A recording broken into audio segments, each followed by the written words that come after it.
ಎಲ್ರಿಗೂ ನಮಸ್ಕಾರ ಹಾಗೂ ಆದರದ ಸ್ವಾಗತ. ವಾಸು ಅವರು ತಿಳಿಸಿದ ಹಾಗೆ ಈ ಪುರಾಣ ಕಥೆಗಳ ಮೊದಲನೇ ಒಂದು ಭಾಗ 2 ಕಥೆಗಳನ್ನ ತೆಗೆದುಕೊಂಡು ಮಾಡಿದ್ವಿ. 2 ಗಣೇಶನ ಕಥೆಗಳು, ಗಣೇಶನ ಜನನ ಮತ್ತೆ ಗಣೇಶ ಹಾಗೂ ಕುಬೇರನ ಒಂದು ಕಥೆ, ಅದೆರಡನ್ನು ತೆಗೆದುಕೊಂಡಿದ್ವಿ. ಈ ಸಲ ಬೇರೆ 2 ಕಥೆಗಳನ್ನ ತೆಗೆದುಕೊಳ್ತಾ ಇದೀವಿ. ಆರಂಭ ಮಾಡ್ತಾ ಇದ್ದ ಹಾಗೆ ಜೊತೆಯಲ್ಲಿ ಎಲ್ಲರೂ ಪ್ರಾರ್ಥನೆಯನ್ನ ಮಾಡ್ಬಿಟ್ಟು ಶುರು ಮಾಡೋಣ. ಗುರು ವಂದನೆ ಮತ್ತು ಅಸತೋಮ ಸದ್ಗಮಯ ಎರಡನ್ನು ಕೂಡ. ಓ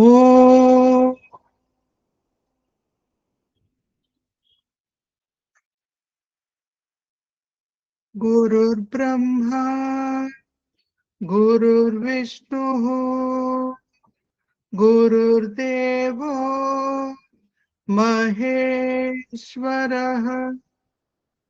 ಗುರುರ್ ಸಾಕ್ಷಾತ್ ಪರಬ್ರಹ್ಮ ತಸ್ಮೈ ಶ್ರೀ ಗುರವೇ ನಮಃ. ಅಸತೋ ಮಾ ಸದ್ಗಮಯ ತಮಸೋ ಮಾ ಜ್ಯೋತಿರ್ಗಮಯ ಮೃತ್ಯೋರ್ಮಾ ಅಮೃತಂ ಗಮಯ. ಓಂ ಶಾಂತಿ ಶಾಂತಿ ಶಾಂತಿ.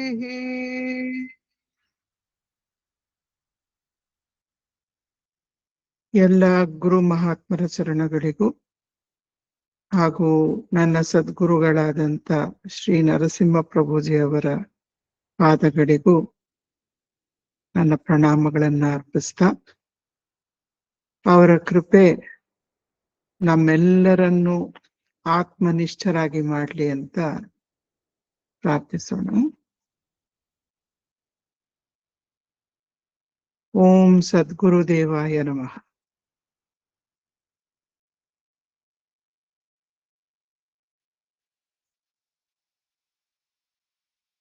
ಪುರಾಣ ಕಥೆಗಳಲ್ಲಿ ಅನೇಕ ಲೇಯರ್ಸ್ ಆಫ್ ಮೀನಿಂಗ್ ಇರುತ್ತೆ.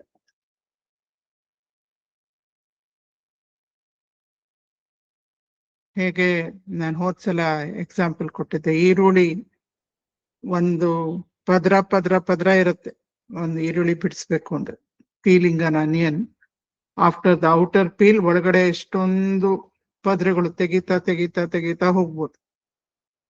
ಸೊ ಹಾಗೆ ನಮ್ಗೆ ಎಷ್ಟೆಷ್ಟು ಅದು ಒಳಗೆ ಹೋಗ್ತಾ ಹೋಗ್ತಾ ಹೋಗ್ತಾ ಅದ್ರ ಮೇಲೆ ಎಷ್ಟು ಧ್ಯಾನ ಮಾಡ್ತೀವೋ, ಎಷ್ಟು ಚಿಂತನೆ ಮಾಡ್ತೀವೋ, ಅದ್ರ ಮೇಲೆ it will go on revealing it self. ವೇದವ್ಯಾಸರು ಈ ಪುರಾಣಗಳನ್ನ ಬರೆದ್ರು ಅಂತ ವಾಸು ಅವರು ತಿಳಿಸ್ಕೊಟ್ರು.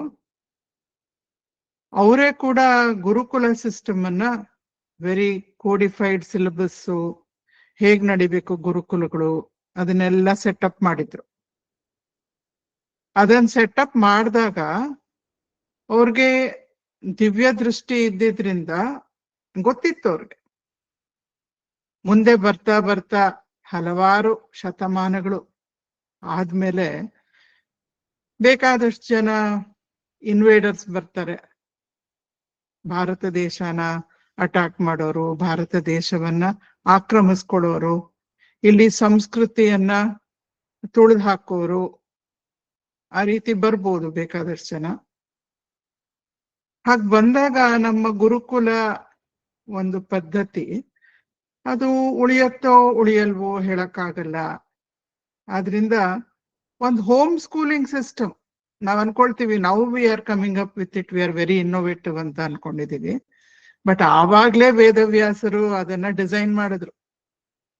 Home schooling system was Puranas part of it. ಮನೆಯಲ್ಲೇ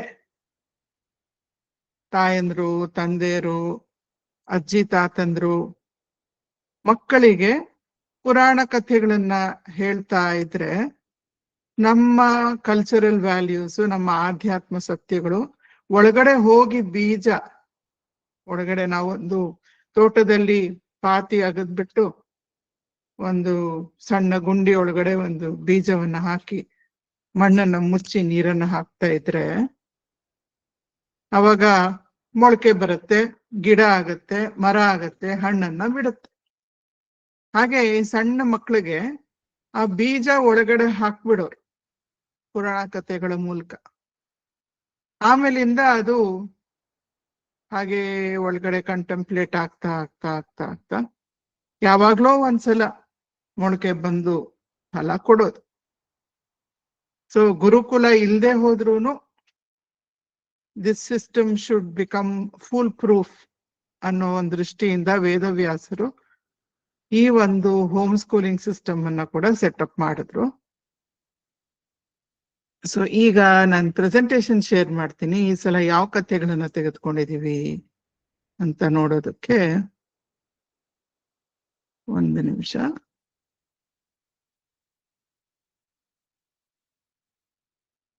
ಈ ಸಲನು ಒಂದು ಕತೆ ಗಣೇಶಂದಿದೆ, ಮತ್ತೆ ಒಂದು ಕಥೆ ಅಹಲ್ಯ ಗೌತಮ ಋಷಿಗಳ ಕಥೆ ಇದೆ. ಇವೆಲ್ಲ ಗೊತ್ತಿಲ್ಲ ನಮ್ಗೆ ಕಥೆಗಳು ಅನ್ನೋ ವಿಚಾರದಿಂದ ತೆಗೆದುಕೊಂಡಿಲ್ಲ ಇದು. ಆದ್ರೆ ಇದೇ ಕಥೆ ನಮ್ಗೆ ಯಾವ ಕಥೆ ಗೊತ್ತಿದೆ ಅಂತ ಅನ್ಕೊಂಡಿರ್ತೀವೋ ಅದು ಬೇರೆ, ಸಂಪೂರ್ಣ ಬೇರೆ ಅರ್ಥವನ್ನೇ ತಾಳುತ್ತೆ.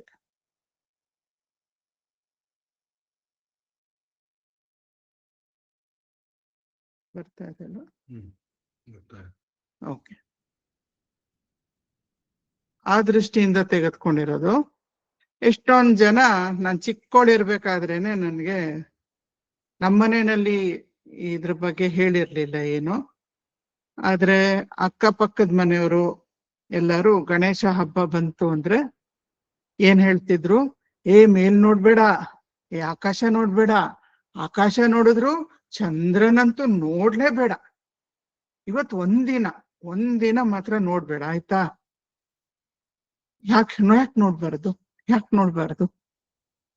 ಇಲ್ಲ, ನೋಡಿದ್ರೆ ಏನೋ ನಿನ್ ಮೇಲೆ ನೀನ್ ಮಾಡಿಲ್ದೇ ಇರೋ ಅಪವಾದ ಬರುತ್ತಂತೆ, ನಿನ್ಗೆ ಅಪಕೀರ್ತಿ ಬರುತ್ತಂತೆ ಅಂತೆಲ್ಲ ಹೇಳ್ತಿದ್ರು. ಮಕ್ಕಳಿಗೆ ಏನಾದ್ರು ಮಾಡ್ಬೇಡ ಅಂದ್ರೆ ಏನಾಗತ್ತೆ, 98% ಇರ್ಬೋದು, 98% ಅಥವಾ ಅಟ್ಲೀಸ್ಟ್ 90% ಮಕ್ಕಳು ಮಾಡ್ತಾರೆ. ಮಾಡಿ ನೋಡೋಣ ಏನಾಗತ್ತೆ. ಸರಿ, ನಾನು ಬೇಕು ಅಂತ ಹೋಗ್ಬಿಟ್ಟು ಚಂದ್ರನ್ ನೋಡ್ತೆ. ಅದ್ರಿಂದ ಏನಾಯ್ತು ಅಂತ ನನ್ಗೇನು ಅನ್ಸಿಲ್ಲ ಇದುವರೆಗೂ. ಚಂದ್ರ ಪಾಪ ನನ್ನನ್ನ ಸದಾ very benevolently he is blessing not only me, all of us. So ಈ ಕಥೆ ಹಿನ್ನೆಲೆಯಲ್ಲಿ ಏನಿದೆ, ಇದಕ್ಕೆ ರೂಢಾರ್ಥ ಏನು ಅಂದ್ರೆ ನಮ್ಗೆಲ್ರಿಗೂ ಗೊತ್ತಿರುವಂತ ಕಥೆ ಏನು, ಗೂಢಾರ್ಥ ಏನು. ರೂಢಾರ್ಥ ಸ್ವಲ್ಪ ಬ್ರೀಫ್ ಆಗಿ ನೋಡೋಣ, ಮತ್ತೆ ಗೂಢಾರ್ಥ ಸ್ವಲ್ಪ ಆಳವಾಗಿ ನೋಡೋಣ. ಸೊ ಹೋದ್ಸಲ ನಾನೊಂದು ಗಣೇಶನ ಕಥೆ ಹೇಳಿದ್ದೆ. ಗಣೇಶನಿಗೆ ಕುಬೇರ ಔತಣ ಏರ್ಪಡಿಸಿದ್ದು. ಇವಾಗ ಆ ಕಥೆ ನಾನು ಹೇಳಕ್ ಹೋಗಲ್ಲ, ಇದಕ್ಕೆ ಅದು ಲಿಂಕ್ ಆಗಿದೆ, ಅದಕ್ಕೋಸ್ಕರ ಆ ಕಾಂಟೆಕ್ಸ್ಟ್ ಅನ್ನ ಹೇಳ್ತಾ ಇದ್ದೀನಿ. ಗಣೇಶ ಆ ಕುಬೇರನ ಒಂದು ಔತಣದಲ್ಲಿ ಏನೇ ಇಟ್ಟಿದ್ರೋ ಎಲ್ಲವನ್ನೂ ತಿನ್ಬಿಟ್ಟಿದ್ನಂತೆ. ಅದ್ರಲ್ಲೂ ಮೋದಕಗಳು, ಬೇಕಾದಷ್ಟು ರೀತಿ ಮೋದಕಗಳನ್ನ ತಿನ್ಬಿಟ್ಟಿದ್ನಂತೆ. ಹೊಟ್ಟೆ ಭರ್ತಿ ಆಗೋಗಿತ್ತು. ನಮ್ಮ ಪುಟ್ಟ ಬಾಲ ಗಣೇಶ ಬಹಳ ಮುದ್ದು. ಗಣೇಶ ಹೊಟ್ಟೆ ತುಂಬಾ ಮೋದಕಗಳನ್ನ ತುಂಬಿಸ್ಕೊಂಡು ತನ್ನ ವಾಹನವಾದಂತ ಮೂಷಿಕ ಇಲಿಯ ಮೇಲೆ ಕೂತ್ಕೊಂಡು ಬರ್ತಾ ಇದ್ದಾನೆ. ಬರ್ತಾ ಇದ್ದಾಗ ದಾರಿನಲ್ಲಿ ಒಂದು ಹಾವು ಬಂದ್ಬಿಡ್ತಂತೆ. ಅವನು ಯಾವ ದಾರಿಯಲ್ಲಿ ಬರ್ತಾ ಇದ್ನೋ ಆ ದಾರಿಗೆ ಅಡ್ಡವಾಗಿ ಒಂದು ಹಾವು ಹರ್ಕೊಂಡು ಹೋಗ್ತಾ ಇತ್ತು. ದೊಡ್ಡ ಹಾವು, ಕತ್ಲೆ ಆಗ್ತಾನೆ, ಸೂರ್ಯ ಮುಳುಗಿ ಕತ್ಲೆ ಆಗೋಗ್ಬಿಟ್ಟಿತ್ತು. ಆ ಕತ್ಲೆಯಲ್ಲಿ ನಮ್ಮ ಮೂಷಿಕನಿಗೆ ಆ ಹಾವು ಕಾಣಿಸ್ಲಿಲ್ಲ. ಸರಿ, ಆ ಹಾವನ್ನ ಎಡವ್ ಬಿಟ್ನಂತೆ ಮೂಷಿಕ. ಎಡವ್ ಬಿಟ್ಟು ಮೇಲ್ ಕೂತಿದಂತ ಗಣೇಶನಿಗೆ ಬ್ಯಾಲೆನ್ಸ್ ತಪ್ಪಿ ಗಣೇಶ ಉರುಳ್ಕೊಂಡು ಕೆಳಗ್ ಬಿದ್ದ. ಕೆಳಗ್ ಬಿದ್ರೆ ಏನಾಗತ್ತೆ, ಹೊಟ್ಟೆ ಮೊದ್ಲೇ ತುಂಬಾ ಭರ್ತಿ ಆಗ್ಬಿಟ್ಟಿತ್ತ, ತುಂಬಾ ಬಿರಿಯೋ ಅಷ್ಟು ದೊಡ್ಡದಾಗ್ಬಿಟ್ಟಿತ್ತು. ಬಿದ್ದಾಗ ಹೊಟ್ಟೆ ಒಡೆದು ಮೋದಕಗಳೆಲ್ಲ ಹೊರಗ್ ಬಿದ್ಬಿಟ್ವು ಅಂತ ಕಥೆಗಳಲ್ಲಿ ಬರುತ್ತೆ. ಆ ಮೋದಕಗಳೆಲ್ಲ ಹೊರಗ್ ಬಿದ್ದು ಗಣೇಶ ಉರುಳಿ ಹೊಟ್ಟೆ ಒಡೆದಿದ್ದನ್ನ ನೋಡ್ಬಿಟ್ಟು, ಅವತ್ತು ಹುಣ್ಣಿಮೆ ದಿನ ಆಗಿತ್ತಂತೆ. ಗೊತ್ತಿಲ್ಲ ನನ್ಗೆ, ಹುಣ್ಣಿಮೆ ಇರ್ಬೋದು, ಚತುರ್ಥಿ ಅಂದ್ರೆ ಹುಣ್ಣಿಮೆ ಅಲ್ಲ. ಸೊ ಚತುರ್ಥಿ ದಿನ ಇರ್ಬೇಕು. ಸೊ ಚತುರ್ಥಿಯ ದಿನ ಮೇಲ್ಗಡೆ ಚಂದ್ರ ನೋಡ್ಬಿಟ್ಟು ನಗೋದಕ್ ಶುರು ಮಾಡ್ಬಿಟ್ನಂತೆ. ಸಿಕ್ಕಾಪಟ್ಟೆ ನಗು, ಅವನಿಗೆ ತಡ್ಕೊಳಕ್ ಆಗ್ಲಿಲ್ಲ. ಅವನಿಗೊಂದು, ನಾವ್ ಲಾರ್ಲೆಂಡ್ ಹಾಡಿ ನೋಡ್ಬಿಟ್ಟು ನಗ್ತೀವಲ್ಲ, ಇವನ್ ಉರುಳ್ಕೊಳ್ತಾನೆ, ಇವನ್ ತಲೆಗೆ ಹೊಡಿತಾನೆ, ಅವನ್ ತಲೆಗೆ ಹೊಡಿತಾನೆ, ಬೀಳ್ತಾ ಇರ್ತಾರೆ, ಹೇಳ್ತಾ ಇರ್ತಾರೆ, ನಮ್ಗೆ ಅದೇ ತಮಾಷೆ ನೋಡ್ಬಿಟ್ಟು ಜೋರಾಗಿ ನಗ್ತೀವಿ. ಅವನ್ಗೆ ಇದೊಂದು ಎಂಟರ್ಟೈನ್ಮೆಂಟ್ ಶೋ ತರ ಆಗೋಯ್ತು ಚಂದ್ರನ್. ಸರಿ, ಇವನ್ ಗಣೇಶ ಉರುಳ್ಕೊಂಡಿದ್ದು ಎಲ್ಲ ನೋಡ್ಬಿಟ್ಟು ಜೋರಾಗಿ ನಗೋದಕ್ ಶುರು ಮಾಡ್ಬಿಟ್ಟು ಹಾಸ್ಯ ಮಾಡ್ಕೊಂಡು ನಗ್ತಾ ಇದ್ದಾನೆ. ಆವಾಗ ಗಣೇಶ ಏನು ಮಾಡ್ಲಿಲ್ಲ, ಫಸ್ಟ್ ಎದ್ಬಿಟ್ಟು ಆ ಮೋದಕಗಳನ್ನೆಲ್ಲ ಮತ್ತೆ ಹೊಟ್ಟೆಗೆ ತುಂಬಿಸ್ಕೊಂಡ್ಬಿಟ್ಟು, ಅಲ್ಲೇ ಹಾವು ಹರಿದು ಹೋಗ್ತಾ ಇತ್ತಲ್ಲ, ಆ ಹಾವನ್ನ ತೆಗೆದ್ಕೊಂಡ್ಬಿಟ್ಟು ಸೊಂಟಕ್ಕೆ ಕಟ್ಟಿ ಗಂಟಾಕ್ಬಿಟ್ಟು ಆಮೇಲೆ ಚಂದ್ರನ್ ಕಡೆ ತಿರ್ಕೋತಾನೆ. ಚಂದ್ರನ್ ಕಡೆ ತಿರ್ಕೊಂಡು ಹೇಳ್ತಾನೆ, ನಾನ್ ಬಿದ್ದು ನನಗ್ ಕಷ್ಟ ಆಗ್ತಾ ಇದ್ರೆ ನೀನ್ ನನ್ನನ್ನು ನೋಡ್ಬಿಟ್ಟು ನಗ್ತಾ ಇದೆಯಲ್ಲ, ನೀನು ಇವತ್ತು ಒಳ್ಳೆ ಬೆಳಕಾಗಿ ಎಷ್ಟು ಪ್ರಕಾಶವಾಗಿದೆಯಾ ಗೊತ್ತಾ ನೀನು, ಆದ್ರೆ ಕತ್ಲೆ ಆಗೋಗು ನೀನು ಅಂತ ನಾನು ಶಾಪ ಕೊಟ್ಬಿಡ್ತೀನಿ. ನೀನ್ ಬೆಳಕೆಲ್ಲ ಮಾಯವಾಗ್ಬಿಡ್ಲಿ, ನೀನ್ ಸಂಪೂರ್ಣ ಕಗ್ಗತ್ಲಾಗ್ಬಿಡ್ಬೇಕು, ಚಂದ್ರ ಯಾರಿಗೂ ಕಾಣಿಸ್ಲೇಬಾರ್ದು, ಆ ರೀತಿ ನಾನು ಶಾಪ ಕೊಟ್ಬಿಡ್ತೀನಿ ಅಂತ ಗಣೇಶ ಅಂದ. ಆಗ ಚಂದ್ರನ್ಗೆ ತುಂಬಾ ಹೆದರಿಕೆ ಆಗೋಯ್ತು. ಇಲ್ಲ ಇಲ್ಲ ಗಣೇಶ, ದಯವಿಟ್ಟು ನೀನು ಗಣಗಳಿಗೆಲ್ಲ ರಾಜ, ನನ್ ಕಡೆಯಿಂದ ತಪ್ಪಾಗೋಯ್ತು, ನಾನು ಹಂಗೆ ಹಾಸ್ಯ ಮಾಡಬಾರ್ದಾಗಿತ್ತು. ಒಂದು ಕೆಲಸ ಮಾಡ್ತೀಯ, ದಯವಿಟ್ಟು ನನ್ಗೆ ಶಾಪ ತೆಗೆದ್ಬಿಡಪ್ಪ, ನನ್ ಮುಂದೆ ಯಾವತ್ತೂ ಈ ರೀತಿ ಮಾಡಲ್ಲ. ಆಗ ಗಣೇಶ ಹೋಗ್ಲಿ ಪಾಪ ಅಂತ, ನಿಜವಾಗ್ಲೂ ಅವನಿಗೆ ಪಶ್ಚಾತ್ತಾಪ ಆಗಿದೆಯಲ್ಲ ಅಂತ ಅವನಂತಾನೆ, ಇಲ್ಲ ನಾನು ಕೊಟ್ಟಿದ್ದ ಶಾಪ ನಾನು ಪೂರ್ತಿ ತೆಗಿಯಲ್ಲ, ಆದ್ರೆ waxing and waning of the Moon ಅಂದ್ರೆ ಕೃಷ್ಣ ಪಕ್ಷ ಶುಕ್ಲ ಪಕ್ಷ ಆ ರೀತಿ ಆಗುತ್ತೆ 28 ದಿನ. ಹುಣ್ಣಿಮೆಯಿಂದ ಕ್ಷೀಣವಾಗ್ತಾ ಬಂದು ಅಮಾವಾಸ್ಯೆಗೆ ಬಂದ್ಬಿಡುತ್ತೆ 2 ವಾರದಲ್ಲಿ ಚಂದ್ರ, ನಾವು ನೋಡಿದೀವಿ. ಮತ್ತೆ ಅಲ್ಲಿಂದ ತದಿಗೆ ಬಿದಿಗೆ ಅನ್ಕೊಂಡು ಮುಂದಕ್ಕೆ ಹೋಗ್ತಾ ಹೋಗ್ತಾ ಹೋಗ್ತಾ ಮತ್ತೆ ಹುಣ್ಣಿಮೆಗೆ ಹೋಗುತ್ತೆ. ಸೊ ಲೂನಾರ್ ಮಂತ್ ಅಂತ ಕರಿತೀವಿ. ಸೊ ಈ waxing and waning of the moon ಅದಾಗತ್ತೆ ಇನ್ಮೇಲಿಂದ. ಆಗ ಬರೀ ಕರೆಕ್ಟ್ ನಾ ಫಸ್ಟ್ ಹೇಳಿದ್ದು, ಆವಾಗ ಬರೀ ಹುಣ್ಣಿಮೆನೆ ಇದ್ದಿತ್ತು,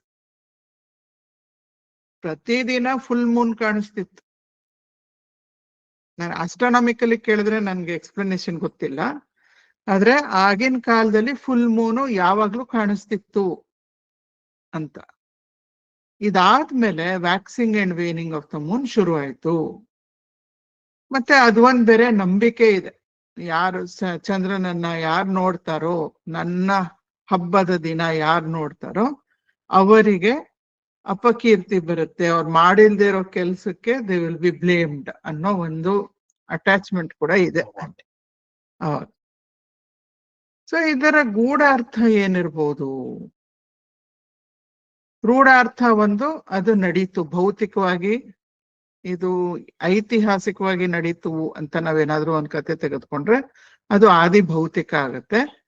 ಆದಿ ದೈವಿಕ ಅಂದ್ರೆ ಇದರಲ್ಲಿ ದೇವತೆಗಳ ಏನಾದ್ರೂ ಪಾತ್ರ ಇದೆಯಾ? ಖಂಡಿತ ಇದರಲ್ಲಿ ದೇವತೆಗಳ ಪಾತ್ರ ಇದೆ. ಗಣೇಶನ ಪಾತ್ರ ಇದೆ, ಚಂದ್ರನ ಪಾತ್ರ ಇದೆ. ಅದರಿಂದ ಆದಿ ದೈವಿಕವಾಗೂ ಕೂಡ ಇದಕ್ಕೆ ಒಂದು ಸ್ಥಾನ ಇದೆ. ಆಧ್ಯಾತ್ಮಿಕ ಅಂತ ಹೇಳಿದ್ರೆ ಇದು ನಮಗೆ ಏನು ಸಂಬಂಧ ಇದೆ, ನನಗೆ ಮತ್ತೆ ಈ ಕಥೆಗೆ ಏನ್ ಸಂಬಂಧ ಇದೆ ಅಂತ ನಾವು ನೋಡಿದ್ರೆ, what is the spiritual significance ಅಂತ ನೋಡಿದಾಗ ಈ ರೀತಿ ಸಿಗ್ನಿಫಿಕೆನ್ಸ್ ಬರುತ್ತೆ ನಮ್ಗೆ. ಗಣೇಶನ ಒಂದು ಡೊಳ್ಳು ಹೊಟ್ಟೆ ಅಥವಾ ದೊಡ್ಡ ಹೊಟ್ಟೆ, ಅದರ ತುಂಬಾ ಮೋದಕ ನಾವು ಎರಡು ಬಗೆ ಮಾಡ್ತೀವಲ್ಲ, ಸಿಹಿ ಮೋದಕ ಮತ್ತೆ ಖಾರದ ಮೋದಕ. ಎರಡು ಬಗೆನು ಗಣೇಶ ಸ್ವೀಕಾರ ಮಾಡ್ತಾನೆ, ನಾವು ನೈವೇದ್ಯಕ್ಕೆ ಎರಡೂ ಇಡ್ತೀವಿ. ಸೊ ಸಿಹಿ ಮತ್ತೆ ಖಾರ ಎರಡನ್ನೂ ಒಳಗಡೆ ಗಣೇಶನ ದೊಡ್ಡ ಹೊಟ್ಟೆ ಅಂದ್ರೆ it encompasses, it's full of wisdom ಅಂತ. ಎಷ್ಟು ಬೃಹದಾಕಾರ ಆತ್ಮಜ್ಞಾನ.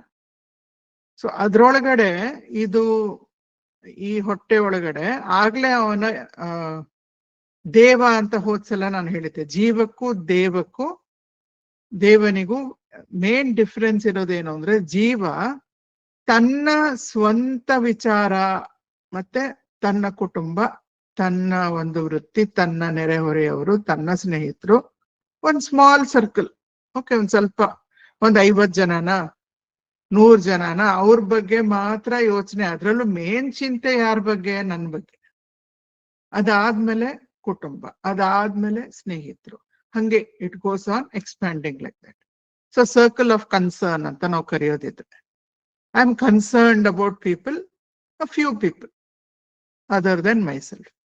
ಆದ್ರೆ ದೇವಾಸ್ concern is for all beings. ಗಣಗಳಿಗೆಲ್ಲ ರಾಜ ಅಂತ ಹೇಳಿದ್ರೆ Ganesha is concerned about not just all human beings but all beings in all planes of existence. ಎಲ್ಲರ ಬಗ್ಗೆನೂ ಅವನಿಗೆ ಲಕ್ಷ್ಯ ಇದೆ. ಅದಕ್ಕೆ ಅವನ ಹೊಟ್ಟೆ, ಅವನ ಕರುಳು ಅಷ್ಟು ದೊಡ್ಡದು ಅಂತ. ಲಂಬೋದರ ಲಕುಮಿಕರ ಹಾಡನ್ನ ಕೂಡ ಹೇಳ್ತೀವಿ ನಾವು. ಸೊ ಲಂಬೋದರ ಅಂದ್ರೆ the one with the big belly ಅಂತ ಅದರ ಪದದ ಅರ್ಥ. ಅದರಲ್ಲಿ ಸಿಹಿ ಮತ್ತೆ ಖಾರ ಎರಡನ್ನೂ ಸೇರ್ಸ್ಕೊಂತಾನೆ ಗಣೇಶ, ಎರಡನ್ನೂ ಸಮವಾಗಿ ಸ್ವೀಕಾರ ಮಾಡ್ತಾನೆ ಅಂದಾಗ ಅದು ಅವನ ಸ್ಥಿತಪ್ರಜ್ಞತ್ವವನ್ನ ತೋರಿಸುತ್ತೆ. ಜೀವನದಲ್ಲಿ ಎಷ್ಟೋ ಬಹಳ ಮನೋಹರವಾದಂತ ಘಟನೆಗಳು ನಡೆಯುತ್ತೆ. Very pleasant. Oh, this is so nice. I want to freeze this moment. I wish I could press a pause button on life at this time. Everything is going so smoothly. It's so wonderful. ನನಗೆ ಬೇಕಿದ್ದವರೆಲ್ಲ ಸಂತೋಷವಾಗಿದ್ದಾರೆ, ನನಗೆ ಹೇಗ್ ಬೇಕೋ ಜೀವನ ಹಾಗೇ ಸಾಕ್ತಾ ಇದೆ. I wish I could freeze it like this. I can't. ಒಂದ್ ಸ್ವಲ್ಪ ಹೊತ್ತು, ಒಂದ್ ಸ್ವಲ್ಪ ದಿನ, ಸ್ವಲ್ಪ ವಾರ, ಸ್ವಲ್ಪ ತಿಂಗಳು, ಅಷ್ಟೊತ್ತಿಗೆ ಇನ್ನೇನೋ ಬರುತ್ತೆ which I don't like. Because of the conditioning of my mind, I like some things and I don't like some things. The things that I like, someone else may not like. The things that I don't like, someone else may like it. So it's very subjective. But one thing is common. ಏನದು? ನಂಗೆ ಇಷ್ಟ ಇರೋದು, ನಮ್ಗೆಲ್ಲ ಇಷ್ಟ ಇರೋದು ಬಂದ್ರೆ ನಮ್ಗೆ ಸಂತೋಷ ಆಗತ್ತೆ. ಕಷ್ಟ ಇರೋದು ಬಂದ್ರೆ ದುಃಖ ಆಗತ್ತೆ. ದುಃಖ ಅಂದ್ರೆ ಕೂತ್ಕೊಂಡು ಬಿಕ್ಕಿ ಬಿಕ್ಕಿ ಅಳ್ತೀವಿ ಅಂತಾನೇನಲ್ಲ, ಮನಸ್ಸಿಗೆ ಜಿಗುಪ್ಸೆ ಆಗತ್ತೆ. ಸೊ ಇಲ್ಲಿ ಏನ್ ಎತ್ ಹಿಡಿತಾ ಇದೆ ಗಣೇಶ, ಏನ್ ಹಿಡಿತಾ ಇದ್ದಾನೆ ಅಂದ್ರೆ, ಬಿ ಈಕ್ವಿಪಾಯ್ಸ್ಡ್. ಸಿಹಿ ಕಹಿ ಯುಗಾದಿ ದಿನ ನಾವು ತಗೋತೀವಲ್ಲ, ಬೇವು ಬೆಲ್ಲ, whatever comes, accept it equanimously. ನಿನ್ಗಿರೋ ಟರ್ಬುಲೆನ್ಸ್ ಎಲ್ಲ ಮೈಂಡ್ ಅಲ್ಲಿ ಅಷ್ಟೇ, ಹೊರಗಡೆ ಏನಿಲ್ಲ. ಯಾವ್ದಾದ್ರು ಬರ್ಲಿ, ನಿನ್ ಮನಸ್ಸು ನೀನು ಶಾಂತವಾಗಿ ಇಟ್ಕೊಂಡಿದ್ರೆ, ಆನಂದವಾಗಿ ಇಟ್ಕೊಂಡಿದ್ರೆ ನಿನ್ಗೆ ಅದರಿಂದ ಹಿಂಸೆ ಆಗಲ್ಲ. ಜಸ್ಟ್ ಟೇಕ್ ಇಟ್, ಭಗವಂತನ ಪ್ರಸಾದ ಅಂತ ಸ್ವೀಕಾರ ಮಾಡ್ಬಿಡು ಅಂತ ಈಕ್ವಾನಿಮಿಟಿ ಹೇಳ್ಕೊಡ್ತಾ ಇದ್ದೆ. ಮೋದಕ ರಾಗ ದ್ವೇಷನು ಕೂಡ ಅದು it symbolises like and dislike. So Ganesha ರಾಗ ದ್ವೇಷವನ್ನ ಮೀರಿದವನು, ಒಳ್ಳೆ ಸಾಧಕ ಹೆಚ್ಚೆಚ್ಚು ಇವಾಲ್ವ್ ಆಗ್ತಾ ಆಗ್ತಾ ಆಗ್ತಾ ರಾಗ ದ್ವೇಷವನ್ನ ಮೀರ್ತಾ ಹೋಗ್ತಾ ಇರ್ತಾನೆ. ನಾವು ಎಷ್ಟೊಂದು ನೋಡ್ತೀವಿ ಈಗ, ಹಿಮಾಲಯಗೆ ತಪಸ್ ಮಾಡಕ್ಕೆ ಹೋಗ್ತಾರೆ ಜನ. ಯಾಕೆ ಹೋಗ್ತಾರೆ? ಚಳಿಯಲ್ಲಿ ಕುತ್ಕೋತಾರೆ, ಇಷ್ಟು ಫ್ರೀಸಿಂಗ್ ಕೋಲ್ಡ್ ಅಲ್ಲಿ ಬರೀ ಒಂದ್ ಕೌಪಿನ ಹಾಕೊಂಡ್ ಕೂತಿರ್ತಾರೆ. ಬಿಸಿ ಬಿಸಿ ಬಿಸಿ ತ್ರೈಲಂಗ ಸ್ವಾಮಿ ಅಂತ ಕಾಶಿನಲ್ಲಿದ್ರು. ಅವರು ಕಾಶಿಲಿ ವಿಪರೀತ ಬಿಸಿಲು, ಬೇಸಿಗೆಲಿ ಬಿಸಿ ಬಿಸಿ ಬಿಸಿಲಲ್ಲಿ ಕಾಶಿ ಎಲ್ಲ ಬೇದಿಂಗ್ ಘಾಟ್ಗಳಿವೆ, ನಾವು ಹೋಗಿದ್ರೆ ನೋಡಿರ್ತೀವಿ. ಕಲ್ಲಿಂದ ಪೇವ್ ಮಾಡಿರೋ ಬೇದಿಂಗ್ ಘಾಟ್ಸ್, ಆ ಬಿಸಿ ಬಿಸಿ ಬಿಸಿ ಕಾದಿರೋ ಕಲ್ಲು ಮಟ್ ಮಧ್ಯಾಹ್ನ, ಅದ್ರ ಮೇಲೆ ಅವ್ರು ಯಾವಾಗ್ಲೂ ದಿಗಂಬರರು, ಬಟ್ಟೆ ಹಾಕೊಳ್ತಾ ಇರ್ಲಿಲ್ಲ, ಅದ್ರ ಮೇಲೆ ಮಲಗ್ಬಿಡೋರು. ಬಿಸಿ ಅಂದ್ರೆ ಬಿಸಿ, ಕಾಲಿಡಕ್ ಯಾರಿಗೂ ಆಗ್ತಿರ್ಲಿಲ್ಲ, ಅಷ್ಟ್ರ ಮೇಲೆ ಮಲಗ್ಬಿಡೋರು. ಇಲ್ದೇ ಇದ್ರೆ ಗಂಗಾ ನದಿನಲ್ಲಿ ಸುಮ್ನೆ ಫ್ಲೋಟ್ ಮಾಡ್ತಾ ಇರೋರು. ಚಳಿ ಅಂದ್ರೆ ಚಳಿ ವಿಂಟರ್ ಅಲ್ಲಿ, ಆ ವಿಂಟರ್ ಚಳಿನಲ್ಲಿ ಗಂಗಾ ನದಿಲಿ ಸುಮ್ನೆ ಡೇಸ್ ಟುಗೆದರ್ ಫ್ಲೋಟ್ ಮಾಡೋರು. ಸೊ ಆ ರೀತಿ that is physical, but also psychologically. ಏನಾದ್ರೂ ನಮ್ಗೆ ವಾಟ್ ಎವರ್ ನಮ್ಗೆ ಇಷ್ಟ ಇರೋರು ಬಂದ್ರೆ ಅಥವಾ ಇಷ್ಟ ಇಲ್ದೇ ಇರೋರು ಬಂದ್ರೆ, ಇಷ್ಟ ಇರೋರು ಇಷ್ಟ ಇಲ್ದೇ ಇರೋರು ಅನ್ನೋದೇ ಮಾಯ ಆಗೋಗುತ್ತೆ.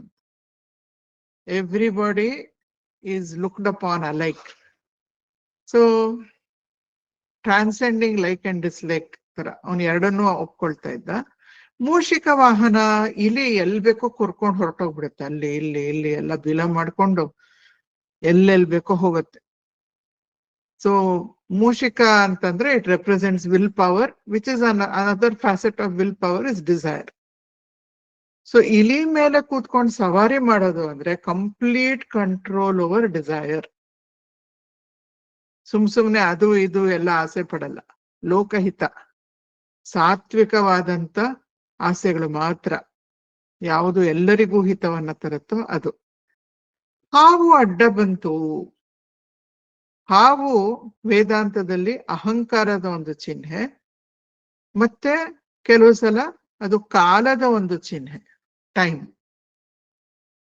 ಸೊ ಇಲ್ಲಿ ಮೊದಲು ನಾವು ಅಹಂಕಾರ ಅಂತ ತೆಗೆದುಕೊಂಡ್ರೆ, ಹಾವು ಹರ್ಕೊಂಡ್ ಬಂತು ಇಲಿ ದಾರಿಲಿ. ಇಲಿಗೆ ಒಬ್ಬ ಸಾಧಕನಿಗೆ ತುಂಬಾ ಮುಮುಕ್ಷುತ್ವ ಇರ್ಬೇಕು. ಮುಮುಕ್ಷುತ್ವ ಅಂದ್ರೆ ಯರ್ನಿಂಗ್ ಫಾರ್, ನನಗೆ ಬೇಕು ಅನ್ನೋ ಒಂದು ತವಕ. ಸೊ ಅದು ಯಾರಿಗೆ ಇರುತ್ತೋ ಅಡೆತಡೆ ಬರೋದು ಹೊರಗಿಂದ ಬರೋದಕ್ಕಿಂತ ಹೆಚ್ಚಾಗಿ ಅಹಂಕಾರನೇ ದೊಡ್ಡ ಅಡೆತಡೆ. ನಾನು ದೇಹ, ನಾನು ಮನಸ್ಸು, ನಾನು ಬುದ್ಧಿ ಅನ್ನೋ ಒಂದು ನಮ್ಮ ತಪ್ಪು ನಂಬಿಕೆ, ಅದೇ ನಮ್ಗೆ ಅಡ್ಡಿ ಆಗ್ತಾ ಇರೋದು ಆತ್ಮಜ್ಞಾನ, ಆತ್ಮನಿಷ್ಠತೆ ಬರೋದಕ್ಕೆ. We don't realize our true nature because of that. So ಯಾರಿಗೆ ಆ ಮುಮುಕ್ಷುತ್ವ ಇದ್ದು ಅವರು ಪಥದ ಮೇಲೆ ನಡ್ಕೊಂಡು ಹೋಗ್ತಾ ಇರ್ತಾರೋ, ಸಾಧನಾ ಪಥದ ಮೇಲೆ, ಅಹಂಕಾರ ಪದೇ ಪದೇ ಬಂದು ಅಡ್ಡಿ ಆಗ್ತಾ ಇರುತ್ತೆ. ಅದಕ್ಕೆ ಹಾವು ಹರ್ಕೊಂಡು ಹೋಗೋದು. ಮತ್ತೆ ಬಿದ್ದು ಬೀಳ್ತೀವಿ ಎಷ್ಟೋ ಸಲ ನಾವು. ಅಹಂಕಾರದ ಒಂದು ಪ್ರಾಬ್ಲಮ್ ಇರೋದ್ರಿಂದ ಅಪ್ಸ್ ಅಂಡ್ ಡೌನ್ಸ್ ಆಗ್ತಾ ಇರುತ್ತೆ ನಮ್ಮ ಸಾಧನೆಯಲ್ಲಿ. ಒಂದ್ಸಲ ಬಹಳ ಚೆನ್ನಾಗಿ ಧ್ಯಾನ ಆಗತ್ತೆ, ಎಲ್ರ ಜೊತೆ ಚೆನ್ನಾಗಿ ನಡ್ಕೊಂಡಿರ್ತೀವಿ, ತಿಂಗ್ಳುಗಟ್ಲೆ ಕೋಪನೇ ಬಂದಿರಲ್ಲ, ನೆಗೆಟಿವ್ ಇಮೋಷನ್ಸೇ ಬರ್ತಾ ಇರಲ್ಲ, ಎಷ್ಟು ಖುಷಿ ಆಗೋಗುತ್ತೋ, ಐ ಆಮ್ ಇವಾಲ್ವಿಂಗ್, ಧ್ಯಾನ ಎಷ್ಟು ಚೆನ್ನಾಗ್ ಆಗ್ತಾ ಇದೆ ಗೊತ್ತಾ, ಒಂದು ಯೋಚನೆ ಬರಲ್ಲ 1 ಗಂಟೆ ಕೂತಿದ್ರೆ. 2 ಗಂಟೆ ಕೂತಿರ್ತೀನಿ ಒಂದೊಂದ್ಸಲ. ಐ ಆಮ್ ವೆರಿ ಇಕ್ವಾನಿಮಸ್ ಅಂತೆಲ್ಲ ಅನ್ಸೋ ಅಷ್ಟೊತ್ತಿಗೆ ಸರಿಯಾಗಿ ಒಂದ್ಸಲ ಒಂದ್ ಪರೀಕ್ಷೆ ಬರುತ್ತೆ, ಅದ್ರಲ್ಲಿ ಫೇಲ್ ಆಗ್ಬಿಡ್ತೀನಿ. ಜೀವನದ ಪರೀಕ್ಷೆ ಮತ್ತೆ ಗೊತ್ತಾಗತ್ತೆ, ಆಸಿಡ್ ಟೆಸ್ಟ್, ಇಲ್ಲ ಇನ್ನೂ ನನ್ ಮುಂದೆ ಹೋಗ್ಬೇಕು, ಇನ್ನೂ ಸ್ವಲ್ಪ ಚಿತ್ತಶುದ್ಧಿ ಆಗ್ಬೇಕು. ಸೊ ಈ ತರ ಎಳಿತಾ ಇರುತ್ತೆ ನಮ್ಮ ಅಹಂಕಾರ, ನಮ್ಮನ್ನ ಬೀಳಿಸ್ತಾ ಇರುತ್ತೆ, ಮತ್ತೆ ಎದ್ದು ಹೋಗ್ತಾ ಇರ್ತೀವಿ. ಇಲ್ಲಿ ಗಣೇಶ ಇಲಿ ಮೇಲೆ ಕೂತಿದ್ದ, ಅಂದ್ರೆ he was in total control of his desires. ಇಲಿಯಿಂದ ಉರುಳು ಬಿದ್ದ ಅಂದ್ರೆ ಏನರ್ಥ ಅಂತ ನಾವು ತೆಗೆದುಕೊಂಡ್ರೆ, ನಾನು ದೇಹ ಅನ್ನೋ ಒಂದು ದೇಹ ಭಾವವನ್ನ ಸಂಪೂರ್ಣ ಬಿಟ್ಬಿಟ್ಟ. ವೈರಾಗ್ಯ, ನಿಜವಾದ ವೈರಾಗ್ಯ ಅಂದ್ರೆ ಏನು? ನಾವ್ ಅನ್ಕೋತೀವಿ ಸನ್ಯಾಸ. ಸನ್ಯಾಸ ಅಂದ್ರೆ ನಾವ್ ಅನ್ಕೊಳ್ಳೋದು wearing ochre clothes, renouncing your home, renouncing your family, ಎಲ್ಲೋ ಒಂದ್ ಕಡೆ ಹೋಗ್ಬಿಟ್ಟು ಧ್ಯಾನ ಮಾಡ್ತಾ ಕೂತಿರೋದು, ಶ್ರವಣ ಮನನ ನಿಧಿಧ್ಯಾಸನ ಪೂರ್ತಿ ಆತ್ಮ ಸಾಧನೆ ಮಾಡ್ತಾ ಕೂತ್ಕೊಂಡಿರ್ತಾರೆ. ಹಂಗಿದ್ರೆ ಮಾತ್ರ ಸನ್ಯಾಸ. ಆದ್ರೆ ಶ್ರೀಕೃಷ್ಣ ಹೇಳ್ತಾನೆ ಭಗವದ್ಗೀತೆಯಲ್ಲಿ, ಅದು ಒಂದೇ ಅಲ್ಲ ಸನ್ಯಾಸ ಅಂದ್ರೆ, ಕರ್ಮ ಸನ್ಯಾಸ ಕೂಡ ಇದೆ, ಕರ್ಮಜ್ಞಾನ ಸನ್ಯಾಸ ಕೂಡ ಇದೆ. ನೀನು ಏನ್ ಮಾಡ್ತಾ ಇರ್ತೀಯೋ ಅದನ್ನ ಸಂಪೂರ್ಣ ಅರ್ಪಣಾ ಬುದ್ಧಿಯಿಂದ ಮಾಡ್ತಾ ಇದ್ರೆ, ಎಲ್ಲ ನಾ ಮಾಡಿದ್ದೆಲ್ಲ ಈಶ್ವರನಿಗೆ ಅರ್ಪಿತ, ನಾ ಮಾಡಿದ್ದೆಲ್ಲ ಭಗವಂತನಿಗೆ ಅರ್ಪಿತ, ಅದರ ಫಲ ಕೂಡ ನನಗ್ ಬೇಡ ಅಂತ ಮಾಡ್ತಾ ಮಾಡ್ತಾ ಕೊನೆಗೆ the final thing which you can offer is your ಅಹಂಕಾರ. ನಾನು ದೇಹ, ನಾನು ಮನಸ್ಸು, ನಾನು ಬುದ್ಧಿ ಅಂತ ಒಂದು ಸಣ್ಣತನ. It bring so much of limitation to us. ಅದೇ ನಮ್ಗೆ ಆನಂದದ, ನನ್ನ ಸ್ವರೂಪ ಆನಂದ ಅಂತ ಗೊತ್ತಾಗ್ತಾನೆ ಇಲ್ಲ, because of that limitation. So ಆ ಲಿಮಿಟೇಷನ್ ನಾನು ಕಳಚಿ ಬೀಳಿಸ್ಬೇಕು, ಕಳಚಿ ಬಿಸಾಕ್ಬೇಕು. ಅದನ್ನ ನಿಜವಾದ ವೈರಾಗ್ಯ, ನಿಜವಾದ ಸನ್ಯಾಸ ಅಂದ್ರೆ, ನಾನು ದೇಹ ಅನ್ನೋ ಒಂದು ದೇಹ ಭಾವವನ್ನ ಪರ್ಮನೆಂಟ್ ಆಗಿ ತ್ಯಜಿಸ್ಬಿಡೋದು. ಪ್ರತಿದಿನ ರಾತ್ರಿ ತ್ಯಜಿಸ್ತೀವಿ ನಾವು. In deep sleep what do we do? ನಾನ್ ದೇಹ, ನಾನ್ ಮನಸ್ಸು, ನಾನ್ ಬುದ್ಧಿ ಎಲ್ಲ ಹೊರಟೋಗ್ಬಿಡುತ್ತೆ ಒಂದು 8 ಗಂಟೆ ಕಾಲ. 8 ಗಂಟೆಲಿ maybe some 3 hours of deep sleep ಸಿಗ್ಬೋದು ನಮ್ಗೆ. ಆ ಡೀಪ್ ಸ್ಲೀಪ್ ಟೈಮ್ ನಲ್ಲಿ ಟೆಂಪ್ರರಿಲಿ ಇಟ್ ಈಸ್ ಇನ್ ಅಬೇಯನ್ಸ್, ನಾವು ಬಿಟ್ಬಿಟ್ಟಿರ್ತೀವಿ. ಆ ಟೈಮಲ್ಲಿ ಇಲ್ಲ, ಅಹಂಕಾರ ಅನ್ನೋದು ಇರಲ್ಲ. ಆದ್ರೆ ಬೀಜ ರೂಪದಲ್ಲಿ ಅಲ್ಲೇ ಇದೆ. ಯಾವಾಗ ಎಚ್ಚರ ಆಗತ್ತೋ ಮತ್ತೆ ಬಂದ್ಬಿಡುತ್ತೆ ಅಹಂಕಾರ, ದೇಹ ಭಾವ ಮತ್ತೆ ಬಂದ್ಬಿಡುತ್ತೆ. ನಾನು ಈ ದೇಹನೇ, ನನ್ನ ಹೆಸರು ಇದೆ, ನನ್ನ ವೃತ್ತಿ ಇದು, ನಾನು ಇಂಥವ್ರ ಮಗಳು, ನಾನು ಇಂಥವ್ರ ಹೆಂಡತಿ, ನಾನು ಇಂಥವ್ರ ಗಂಡ, ನನ್ನ ಮಕ್ಕಳು ಇವರು, ನನ್ನ ಮೊಮ್ಮಕ್ಕಳು ಇವರು, ನನ್ನ ಅಡ್ರೆಸ್ ಹೀಗೆ, ನಾನು ಇಷ್ಟು ಫೇಮಸ್ಸು ಅಥವಾ ನಾನು ಫೇಮಸ್ಸೇ ಅಲ್ಲ, ಎಲ್ಲ ಬಂದ್ಬಿಡುತ್ತೆ. ಸೊ ಆ ಸಂಪೂರ್ಣವಾಗಿ ದೇಹ ಭಾವ ತ್ಯಾಗ ಮಾಡೋದನ್ನ ನಿಜವಾದ ಸನ್ಯಾಸ ಅಥವಾ ನಿಜವಾದ ವೈರಾಗ್ಯ. ನಾವು ಕಾಶಿಗೆ ಹೋಗಿ ಬಂದ್ರೆ ಒಂದು ತರಕಾರಿ ಬಿಟ್ಟು ಬರ್ತೀವಿ, ಒಂದು ಹಣ್ಣು ಬಿಟ್ಟು ಬರ್ತೀವಿ, ಒಂದು ಸ್ವೀಟ್ ಬಿಟ್ಟು ಬರ್ತೀವಿ, ಏನೇನೋ ಬಿಟ್ಟು ಬರ್ತೀವಿ. ಅದು ನಿಗ್ರಹ ನಮ್ಗೆ ಕಲ್ಸೋದಕ್ಕೆ. ಆದ್ರೆ ಅದು ನಿಜವಾದ ವೈರಾಗ್ಯ, ಅಲ್ಟಿಮೇಟ್ ತ್ಯಾಗ ಅಂತ ಹೇಳಿದ್ರೆ ಗಿವಿಂಗ್ ಅಪ್ ದ ಈಗೋ, ಅಹಂಕಾರ. ಮೋದಕ ಹೊಟ್ಟೆಯಿಂದ ಹೊರಗೆ ಬಿದ್ದೋಯ್ತು. ಮೋದಕ ಅಂದ್ರೆ ಲೈಕ್ ಅಂಡ್ ಡಿಸ್ಲೈಕ್ ಅಂತ ನೋಡ್ಬೋದು ಅಂತ ನೋಡಿದ್ವಿ ನಾವು. ಸೊ ಹೊಟ್ಟೆಯಿಂದ ಹೊರಗೆ ಬಂದ್ಬಿಡ್ತು, ಹೊಟ್ಟೆ ಒಡೆದೋಯ್ತು ಅಂದ್ರೆ ಡಿಸಾಲ್ವಿಂಗ್ ಆಫ್ ಇಂಡಿವಿಜುವಾಲಿಟಿ. ನಾನು ಈ ದೇಹ ಅನ್ನೋದು ಡಿಸಾಲ್ವ್ ಆಗೋಯ್ತು. ಒಳಗಡೆ ಏನೇನಿತ್ತು, ನನ್ಗಿದ್ ಬೇಕು, ನನ್ಗಿದ್ ಬೇಡ ಅನ್ನೋದು ಎಲ್ಲ ಹೊರಗೆ ಬಿದ್ದೋಯ್ತು. So transcending like and dislike. ಆಮೇಲೆ ಅದನ್ನೆಲ್ಲ ಮತ್ತೆ ಒಳಗಡೆ ಯಾಕೆ ಹಾಕೊಂಡಾಗಿದ್ರೆ ಗಣೇಶ? ಒಳಗಡೆ ಮತ್ತೆ ಹಾಕೊಡೋದು ಅಂದ್ರೆ, ಜ್ಞಾನಿಗಳಿಗೆ ಆತ್ಮನಿಷ್ಠತೆ ಬಂದ ಮೇಲೆ, ಆತ್ಮನಿಷ್ಠತೆ ಬಂದಾದ್ಮೇಲೆ ಜ್ಞಾನಿ ಇನ್ನೂ ದೇಹದ ಪ್ರಾರಬ್ಧ ಇರೋವರೆಗೂ he will continue to live. ಮತ್ತೆ ಅವನು ಎಲ್ಲರಿಗೂ ಬೋಧನೆ ಮಾಡ್ಬೇಕು. ಎಷ್ಟೊಂದ್ ಜನ ಸಾಧಕರಿಗೆ, ಶಿಷ್ಯರಿಗೆ ಮುಕ್ತಿ ಮಾರ್ಗವನ್ನ ತೋರಿಸ್ಬೇಕು, ಲೋಕಹಿತ ಕಲ್ಯಾಣ ಕಾರ್ಯಗಳನ್ನ ಕೈಗೊಳ್ಬೇಕು. ಸೊ ಅದೆಲ್ಲ ಇರುತ್ತೆ. ಆದ್ರಿಂದ ಆಲ್ ದ ಟೈಮ್ ಅವನ್ಗೆ ಗೊತ್ತಿರುತ್ತೆ ನಾನು ಆತ್ಮ, ನಾನು ಬ್ರಹ್ಮನ್ ಅಂತ, ನನ್ನ ದೇಹ ಅಲ್ಲ ಅಂತ ಗೊತ್ತಿರುತ್ತೆ. ಆದ್ರೆ he has to do role play. ಯಾರಾದ್ರೂ ಬಂದ್ಬಿಟ್ಟು ಜ್ಞಾನಿಗೆ ನನ್ನ ಹೆಸರು ವಾಸು, ನಮಸ್ಕಾರ ಅಂತ ಹೇಳಿದ್ರೆ ಅವರು ನನ್ನ ಹೆಸರು ಇದು ಅಂತ ಹೆಸರೆಲ್ಲ ಹೇಳ್ತಾರೆ. ಅವರೇನು ನಾನು ಆತ್ಮ, ನಾನ್ ಬ್ರಹ್ಮನ್ ಅಂತೆಲ್ಲ ಹೇಳಲ್ಲ. ಯಾಕೆ? He is doing transactional role play. ಇಲ್ಲಿ ಕೆಲಸಗಳಾಗ್ಬೇಕು, ಇಲ್ಲಿ ಸಂಬಂಧಗಳು ನಡಿಬೇಕು, ಇಲ್ಲಿ ಜವಾಬ್ದಾರಿಗಳು ಕಳಿಬೇಕು. ಆದ್ರೆ ವ್ಯತ್ಯಾಸ ಏನು ಅಂದ್ರೆ ಹೊರಗಡೆ ಏನ್ ನಡೆಯುತ್ತೋ ಅದು ಒಳಗಡೆ ಇರುವಂತ ಆನಂದವನ್ನ, ಶಾಂತಿಯನ್ನ ಕಲ್ಕೋದೇ ಇಲ್ಲ. Is playing a role. ಒಬ್ಬ ಆಕ್ಟರ್ ಸ್ಟೇಜ್ ಮೇಲೆ ಹೋಗಿ ಎಲ್ಲ ಅವನು he can play the role of a villain ಕೂಡ. ರಾವಣನ ರೋಲ್ ಮಾಡ್ಬೋದು. ರಾವಣನ ರೋಲ್ ಮಾಡ್ಬಿಟ್ಟು ಅಲ್ಲಿ ಹೋಗಿ ರಾಮನ್ನ ಕೊಂದು ಎಲ್ಲ ಕೊಲ್ಲಕ್ ಟ್ರೈ ಮಾಡಿ ಎಲ್ಲ ಮಾಡ್ಬೋದು, ಯುದ್ಧ ಮಾಡಿ. ಆದ್ರೆ ಅವನ್ಗೆ ಒಳಗಡೆ ಏನ್ ಗೊತ್ತಿರುತ್ತೆ? ನಾನ್ ರಾವಣ ಅಲ್ಲ ಅಂತ ಗೊತ್ತು. ಇದು ಬರೀ ನಾಟಕ. ಮಾರನೇ ದಿನ ರಾವಣ ಆಕ್ಟರ್ ಬರ್ಲಿಲ್ಲ ಅಂದ್ರೆ ಅವ್ನ್ ರಾಮನ್ ರೋಲ್ ಆಡ್ಬೋದು ಅದೇ ಆಕ್ಟರ್ ಹೋಗಿ. ಅದ್ರಲ್ಲಿ ಅವನ್ ರಾವಣನ್ನ ಕೊಲ್ತಾನೆ. ಆದ್ರೂ ಅವನಿಗೆ ಗೊತ್ತಿರುತ್ತೆ ನಾನ್ ರಾಮನೂ ಅಲ್ಲ, ನಾನ್ ರಾವಣನೂ ಅಲ್ಲ, ನಾನೊಬ್ಬ ನಟ ಗೊತ್ತಿರುತ್ತೆ. So that is role play. ನಾವು ಮರ್ತ್ಬಿಟ್ಟಿದೀವಿ. ರೋಲೇ ನಾನು, ಪಾತ್ರನೇ ನಾನು ಅಂತ ಮಾಡ್ಕೊಂಡು ಹೋಗ್ತಾ ಇರ್ತೀವಿ. ಈ ಕಥೆನಲ್ಲಿ ಗಣೇಶ ಜ್ಞಾಪಿಸ್ತಾ ಇದ್ದಾನೆ, ಅಪ್ಪ ಎಲ್ಲ ರೋಲ್ ಪ್ಲೇ. ವಾಪಸ್ ಹಾಕೊಂಡು ಹಾವನ್ನ ಕಟ್ಕೋತಾನೆ ಹೊಟ್ಟೆಗೆ. ಮಕ್ಳಿದ್ದಾಗ ನಮ್ಗೇನ್ ಹೇಳ್ತಾ ಇದ್ರು? ಹಾವನ್ನ ಯಾಕೆ ಕಟ್ಕೋತಿದ್ದ ಗೊತ್ತಾ ಗಣೇಶ? ಹೊಟ್ಟೆ ಬಿರ್ದೋಗಿತ್ತಲ್ಲ, ಅದನ್ನ ಹಿಂಗ್ ಸೇರ್ಸ್ಬಿಟ್ಟು ಮತ್ತೆ ಮೋದಕ ಎಲ್ಲ ಆಚೆಗೆ ಬೀಳ್ದೇ ಇರ್ಲಿ ಅಂತ ಹಾವನ್ನ ಕಟ್ಬಿಡ್ತಿದ್ದ ಅಂತ ಹೇಳ್ತಿದ್ರು. ಆದ್ರೆ ಆಧ್ಯಾತ್ಮದ ದೃಷ್ಟಿಯಿಂದ ನಾವು ನೋಡಿದ್ರೆ ಹಾವು ಅಂದ್ರೆ ಕಾಲ.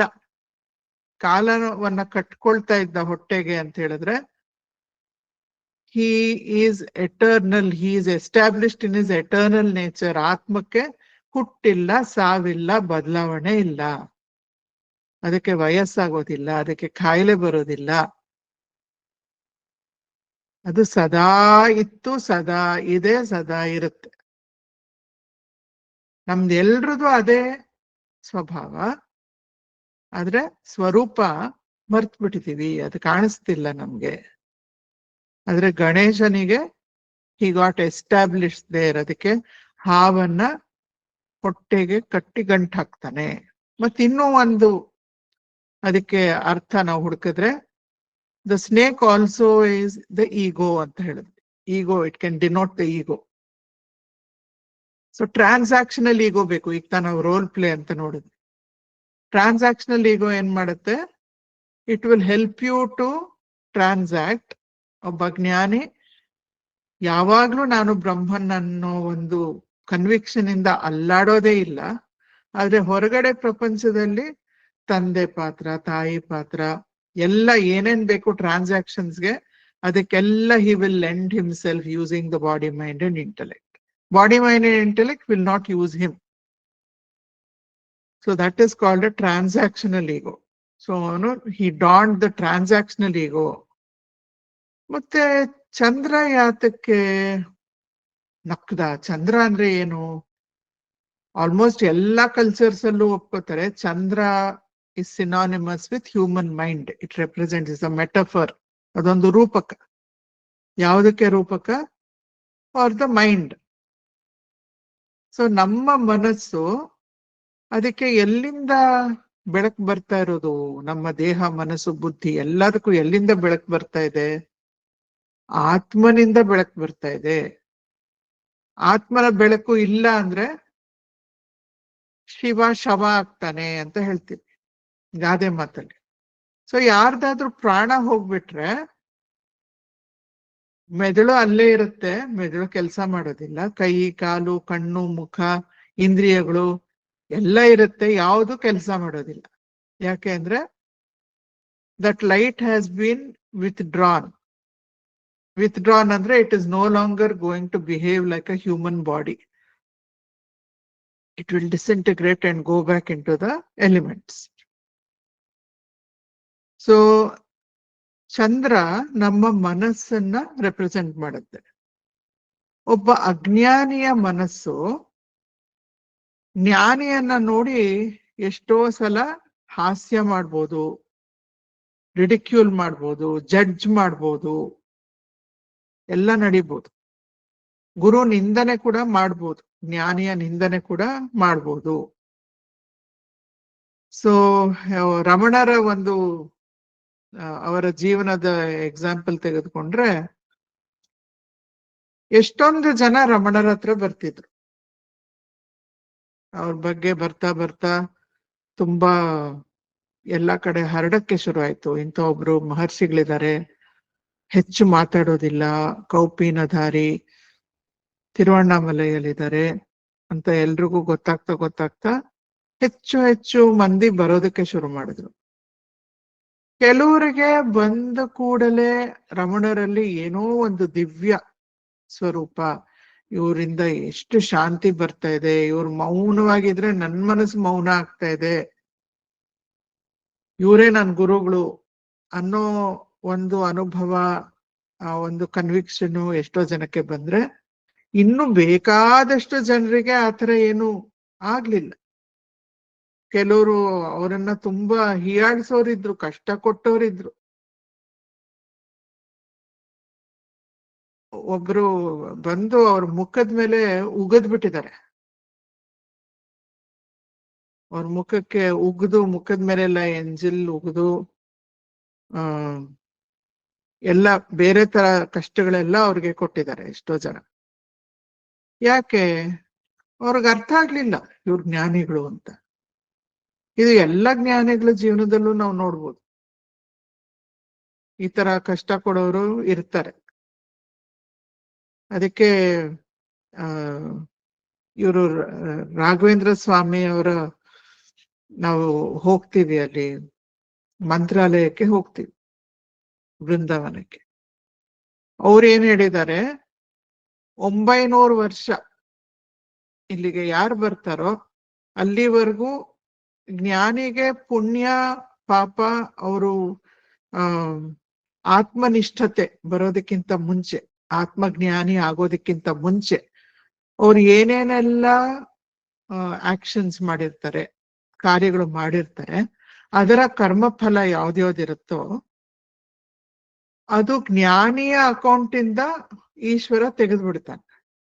ಜ್ಞಾನಿಗೆ ಬರೀ ಈಗ ಪ್ರಾರಬ್ಧ ಈ ಜೀವನಕ್ಕೆ ಎಷ್ಟು ಬಂದಿರುತ್ತೆ, ಅದು ದೇಹದ ಮೇಲೆ ಮಾತ್ರ ಇಂಪ್ಯಾಕ್ಟ್ ನಡ್ಕೊಂಡು ಹೋಗುತ್ತೆ. ಏನಾದ್ರು ಕಾಯಿಲೆ ಬರ್ಬೇಕಾ ಜೀವನಕ್ಕೆ, ಏನೋ ದೇಹಕ್ಕೆ ಏನಾದ್ರು ಬರ್ಬೇಕಾ, ಅದು ಆಗತ್ತೆ ಅಷ್ಟೆ.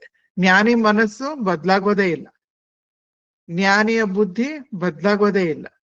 ಬಿಕಾಸ್ ಬೋತ್ ಆರ್ ಮರ್ಜ್ಡ್ ಇನ್ ಬ್ರಹ್ಮ. ಅದಕ್ಕೆ ಹಿಂಸೆ ಆಗ್ಲಿ ದುಃಖ ಆಗ್ಲಿ ಏನೂ ಇಲ್ಲ, ಸದಾ ಆನಂದನೆ, ಸದಾ ಶಾಂತಿನೇ. ಆದ್ರೆ ಅವನ ಸಂಚಿತ ಕರ್ಮ ಏನಿರುತ್ತೆ, ಬ್ಯಾಲೆನ್ಸ್ ಕರ್ಮ, ಅದನ್ನ ಈಶ್ವರ ತೆಗೆದುಕೊಂಡು, ಬ್ರಹ್ಮಸೂತ್ರದಲ್ಲಿ ಇದು ಕೊಟ್ಟಿದೆ, ಈಶ್ವರ ತೆಗೆದುಕೊಂಡ್ಬಿಟ್ಟು ಯಾರ್ಯಾರು ಆ ಜ್ಞಾನಿಗೆ ತನ್ನ ಕಾರ್ಯದಲ್ಲಿ, ಲೋಕಹಿತ ಕಾರ್ಯದಲ್ಲಿ ಸಹಾಯ ಮಾಡ್ತಾರೆ ಅವರಿಗೆ ಹಂಚ್ತಾನೆ, ಶಿಷ್ಯರಿಗೆ ಹಂಚ್ತಾನೆ, ಸಹಾಯ ಮಾಡೋರಿಗೆ ಹಂಚ್ತಾನೆ, ಮತ್ತೆ ಅವರನ್ನ ಪೂಜಿಸುವವರಿಗೆ, ಡಿವೋಟೀಸ್, ಅವ್ರ ಬಗ್ಗೆ ಭಕ್ತಿ ಇಟ್ಕೊಂಡಿರೋರಿಗೆ, ಅವರಿಗೆಲ್ಲ ಹಂಚ್ತಾನೆ. ಅದಕ್ಕೆ ರಾಘವೇಂದ್ರ ಸ್ವಾಮಿಗಳು ಹೇಳಿದ್ದು, ಯಾರು ನನ್ನ ಬೃಂದಾವನಕ್ಕೆ ಇನ್ನು 900 ವರ್ಷ ಬರ್ತಾರೋ ಭಕ್ತಿ ಇಟ್ಕೊಂಡು, ಅವರಿಗೆಲ್ಲ ನನ್ನ ನನ್ನ ಕೃಪೆ ಹರಿಯುತ್ತೆ. ಅವರ ಸಂಚಿತದಲ್ಲಿ ಏನೇನು ಪುಣ್ಯ ಇದೆಯೋ ಅದನ್ನೆಲ್ಲ ಹಂಚ್ತಾ ಹೋಗ್ತಾನೆ ಈಶ್ವರ. ಇದು ಎಲ್ಲ ಜ್ಞಾನಿಗಳಿಗೂ ಉಂಟು. ಮತ್ತೆ ಕೆಟ್ಟ ಕರ್ಮಗಳು ಮಾಡಿದ್ದ ಅದರ ಫಲ ಏನಾಯ್ತು, ಪಾಪಗಳೇನಾಯ್ತು, ಇದು ನಾವು ಹೇಳ್ತಾ ಇರೋದು ಯಾವ್ದೋ ಹಿಂದಿನ ಜನ್ಮಗಳಲ್ಲಿ ಮಾಡಿದ ಅಕೌಂಟ್ ಶೇಷ ಇದ್ರೆ ಅದನ್ನ ಗುರು ನಿಂದನೆ ಯಾರು ಮಾಡ್ತಾರೆ, ಅಥವಾ ಗುರುಗಳು ಮಾಡ್ತಾ ಇರೋವಂತ, ಗುರುಗಳು ಅಂದ್ರೆ ಜ್ಞಾನಿಗಳು ಮಾಡ್ತಾ ಇರೋವಂತ ಲೋಕಹಿತ ಕಾರ್ಯಕ್ಕೆ ಯಾರು ಅಡ್ಡಿ ಬರೋದಕ್ಕೆ ಪ್ರಯತ್ನ ಮಾಡ್ತಾರೆ, ಸೊ ಅವರಿಗೆ ಈಶ್ವರ ಹಂಚ್ತಾನೆ ಅಂತ ಬ್ರಹ್ಮಸೂತ್ರಗಳಲ್ಲಿ ಕೊಟ್ಟಿದೆ. ಸೊ ಎಷ್ಟೋ ಜನ ಅಜ್ಞಾನಿಗಳು ಜ್ಞಾನಿಗಳನ್ನ ನೋಡಿ ಅವ್ರಿಗೆ ಅರ್ಥ ಆಗೋದಿಲ್ಲ. ಜ್ಞಾನಿಯಾಗಿರೋದ್ರಿಂದ ಈ ರೀತಿ ಇದ್ದಾನೆ, ಅಯ್ಯೋ ಅವ್ರು ಕೌಪಿನ ಹಾಕೊಂಡಿದ್ದಾರೆ, ಅಯ್ಯೋ ಅವ್ರು ಬೆತ್ತಲೆ ಇದ್ದಾರೆ ನೋಡಿ, ಅಯ್ಯೋ ಎಷ್ಟು ತಮಾಷೆ. ಏನ್ ಬೇಕೋ it can become a matter for ridicule. So ಹಾಗೆ ಚಂದ್ರ ನಗ್ತಾ ಇರೋದು, ಅಜ್ಞಾನಿ ಜ್ಞಾನಿಯನ್ನ ನೋಡಿ ನಗ್ತಾ ಇರೋದು ಅರ್ಥ ಆಗಿಲ್ಲ. ಜ್ಞಾನಿಯ ಒಂದು ಗ್ರೇಟ್ನೆಸ್, ಮಹತ್ವ ಅರ್ಥ ಮಾಡ್ಕೊಳ್ದೇನೆ, because he is unable to understand, he is laughing, he is ridiculing. Curse of darkness ಅಂತ ಹೇಳಿದ್ರೆ ಆತ್ಮದ ಅಜ್ಞಾನ. ನಾವೆಲ್ಲ ಯಾತಕ್ಕೆ ಒಂದೇ ಸಮ ಅಯ್ಯೋ ನನಗ್ ಸಾಕು, ತುಂಬಾ ಬಂಧನ ಆಗ್ಬಿಟ್ಟಿದೆ, ನನ್ಗೆ ಒಂದಾದ್ಮೇಲೆ ಒಂದು ಕಷ್ಟಗಳು ಬರ್ತಾ ಇದೆ, ಎದುರಿಸಕ್ ಕಷ್ಟ ಆಗ್ತಾ ಇದೆ, ಮನಸ್ಸಿಗೆ ಖಿನ್ನತೆ ಬಂದ್ಬಿಟ್ಟಿದೆ, ಐ ಫೀಲ್ ಡಿಪ್ರೆಸ್ಡ್ ಅಂತ ಎಲ್ಲ ಎಷ್ಟೋ ಜನ ಅಂತಾರೆ. ಅವರಿಗೆ ಆತ್ಮದ ಬೆಳಕು ಕಾಣಿಸ್ತಾ ಇಲ್ಲ. ನನ್ನ ನಿಜ ಸ್ವರೂಪ ಆತ್ಮ ಸಚ್ಚಿದಾನಂದ ಅಂತ ಕಾಣಿಸ್ತಾ ಇಲ್ಲ. ಅದನ್ನ ನಾವು ಅಜ್ಞಾನ ಅಂತ ಕರಿತೀವಿ. So when we are not aware of the light of the self, when we are not aware that the self is the substratum for everything, self is the force that enlivens everything, ಅದು ನಮ್ಗೆ ಅರ್ಥ ಆಗಿಲ್ಲ, ನಮ್ಗೆ ಗೊತ್ತಾಗ್ಲಿಲ್ಲ. ಎಲ್ಲ ನಾನೇ ಮಾಡ್ತಾ ಇದ್ದೀನಿ, ಎಲ್ಲ ದೇಹ ಮನಸ್ಸು ಬುದ್ಧಿಯಿಂದ ನಾನೇ ಮಾಡ್ತಿರೋದು, ನನ್ಗೆ ಕರ್ತೃತ್ವ ಭೋಕ್ತೃತ್ವ ಜ್ಞಾತೃತ್ವ ಎಲ್ಲ ನಂದೇ ಅಂತ ಅನ್ಕೊಂಡು ಜೀವನ ಮಾಡಿದಾಗ ಅದನ್ನ ನಾವು ಆತ್ಮದ ಅಜ್ಞಾನ ಅಂತ ಕರಿತೀವಿ. ಇದು ಕಗ್ಗತ್ತಲೆ. ಯಾರಿಗೆ ಜ್ಞಾನಿಯ ಮಹತ್ವ ಅರ್ಥ ಆಗ್ಲಿಲ್ಲ, ಯಾರಿಗೆ ಮುಮುಕ್ಷುತ್ವ ಇಲ್ಲ, ಜ್ಞಾನಿಯನ್ನ ನೋಡಿದಾಗ ಜ್ಞಾನಿ ಹತ್ರ ಒಂದ್ ಸ್ವಲ್ಪ ಉಪದೇಶ ಪಡ್ಕೊಂಡು ಅದನ್ನ ನನ್ನ ಸಾಧನಾ ಮಾರ್ಗಕ್ಕೆ ಐ ಕ್ಯಾನ್ ಅಪ್ಲೈ ಅಂತ ಯಾರಿಗೆ ಅನ್ಸೋದಿಲ್ಲ, ಅವರು ಕಗ್ಗತ್ಲೆಯಲ್ಲೇ ಇರ್ತಾರೆ. ಅದು ಶಾಪ ಯಾರು ಕೊಡ್ಬೇಕಾಗಿಲ್ಲ, it is something that naturally happens. ಆಮೇಲೆ ಈ ಶಾಪದ ಮಾಡಿಫಿಕೇಶನ್ ನಾವು ತೆಗೆದುಕೊಂಡ್ರೆ, ಕೃಷ್ಣ ಪಕ್ಷ ಶುಕ್ಲ ಪಕ್ಷ, ಚಂದ್ರ ಹುಣ್ಣಿಮೆ ಕಡೆಗೆ ಹೋಗೋದು ಮತ್ತೆ ಅಮಾವಾಸ್ಯೆ ಕಡೆಗೆ ಬರೋದು, ಅದು ಕೂಡ ಅಂಥ ಒಬ್ಬ ಅಜ್ಞಾನಿಗೆ ಎಲ್ಲವೂ ನನ್ನಿಂದ ಆಗ್ತಾ ಇದೆ, ಎಲ್ಲಕ್ಕೂ ನಾನೇ ಜವಾಬ್ದಾರಿ, ಎಲ್ಲ credit should come to me ಅಂತ ಯಾರು ಅನ್ಕೊಂಡು ಕೆಲಸ ಮಾಡ್ತಾ ಇರ್ತಾರೋ ಅವರಿಗೆ ಜೀವನ ಬರ್ತಾ ಬರ್ತಾ ಕಲ್ಸುತ್ತೆ, ಅನುಭವಗಳಿಂದ ಕಲ್ಸುತ್ತೆ. ಓ ನನ್ಗೆ ಯಾವಾಗ್ಲೂ ಕಂಟ್ರೋಲ್ ನನ್ನ ಹತ್ರ ಇಲ್ಲ, ನಾನು ಈಗ ಅನ್ಕೊಂಡಿದ್ದೆ, ನಾನು ಅನ್ಕೊಂಡ್ಬಿಟ್ಟೆ ನಾಳೆ ನಾನು ಮುಂಬೈಗೆ ಹೋಗ್ಬಿಟ್ಟು ಆ ಮೀಟಿಂಗ್ ಅಟೆಂಡ್ ಮಾಡ್ಬಿಟ್ಟು ಆ ದೊಡ್ಡ ಪ್ರಾಜೆಕ್ಟ್ ಗಿಟ್ಟಿಸ್ಬಿಡ್ತೀನಿ ಅನ್ಕೊಂಡೆ, ನೋಡಿದ್ರೆ ಎಲ್ಲ ಫ್ಲೈಟ್ಸ್ಗೆ ಕ್ಯಾನ್ಸಲ್ ಮಾಡ್ಬಿಟ್ರು. ನಾನು ಇಂಡಿಗೋ ಫ್ಲೈಟ್ ಬುಕ್ ಮಾಡಿದ್ದೆ, ಎಲ್ಲ ಫ್ಲೈಟ್ಸು ಕ್ಯಾನ್ಸಲ್ ಆಗೋಯ್ತು, ನನ್ಗೆ ಮೀಟಿಂಗ್ ಅಟೆಂಡ್ ಮಾಡಕ್ಕೆ ಆಗ್ಲಿಲ್ಲ, ಆ ದೊಡ್ಡ ಪ್ರಾಜೆಕ್ಟು ಬೇರೆ ಯಾರಿಗೂ ಹೊರಟೋಯ್ತು. So it was not in my control. I planned, ನನ್ನ ಪ್ರೆಸೆಂಟೇಶನ್ ರೆಡಿ ಇತ್ತು, ನನ್ನ ಸ್ಟ್ರಾಟಜೀಸ್ ರೆಡಿ ಇತ್ತು, ನಾನು ಅವ್ರ ಜೊತೆ ಮಾತಾಡಿದ್ದೆ, ನಾನು ಫ್ಲೈಟ್ ಟಿಕೆಟ್ ಬುಕ್ ಮಾಡಿದ್ದೆ, ನಾನು ಏರ್ಪೋರ್ಟ್ಗೆ ಟೈಮಿಗೆ ಸರಿಯಾಗಿ ಹೋದೆ. ಆದ್ರೆ ಎಲ್ಲ ಫ್ಲೈಟ್ಸ್ ಕ್ಯಾನ್ಸಲ್ ಆಗೋಯ್ತು, ಬೇರೆ ಯಾವ ಫ್ಲೈಟು ಸಿಗ್ಲಿಲ್ಲ, ಆ ಮೀಟಿಂಗ್ ನನ್ಗೆ ಹೋಗಕ್ ಆಗ್ಲಿಲ್ಲ, ಕಳ್ಕೊಂಡ್ಬಿಟ್ಟೆ. ಸೊ ಆತರ ಎಷ್ಟು ಜೀವನದಲ್ಲಿ it reminds us again and again, everything is not in your control. In fact, there is very little that is in your control. ಅದು ಮರ್ತು ಬಿಡ್ತೀವಿ ನಾವು. Everything that is happening in the body, how much is in our control? Heart beating, lungs breathing, organs digesting, brain working, ಎಲ್ಲ ನಡೀತಾ ಇದೆ. Nothing is in my control. Everything is happening because of grace.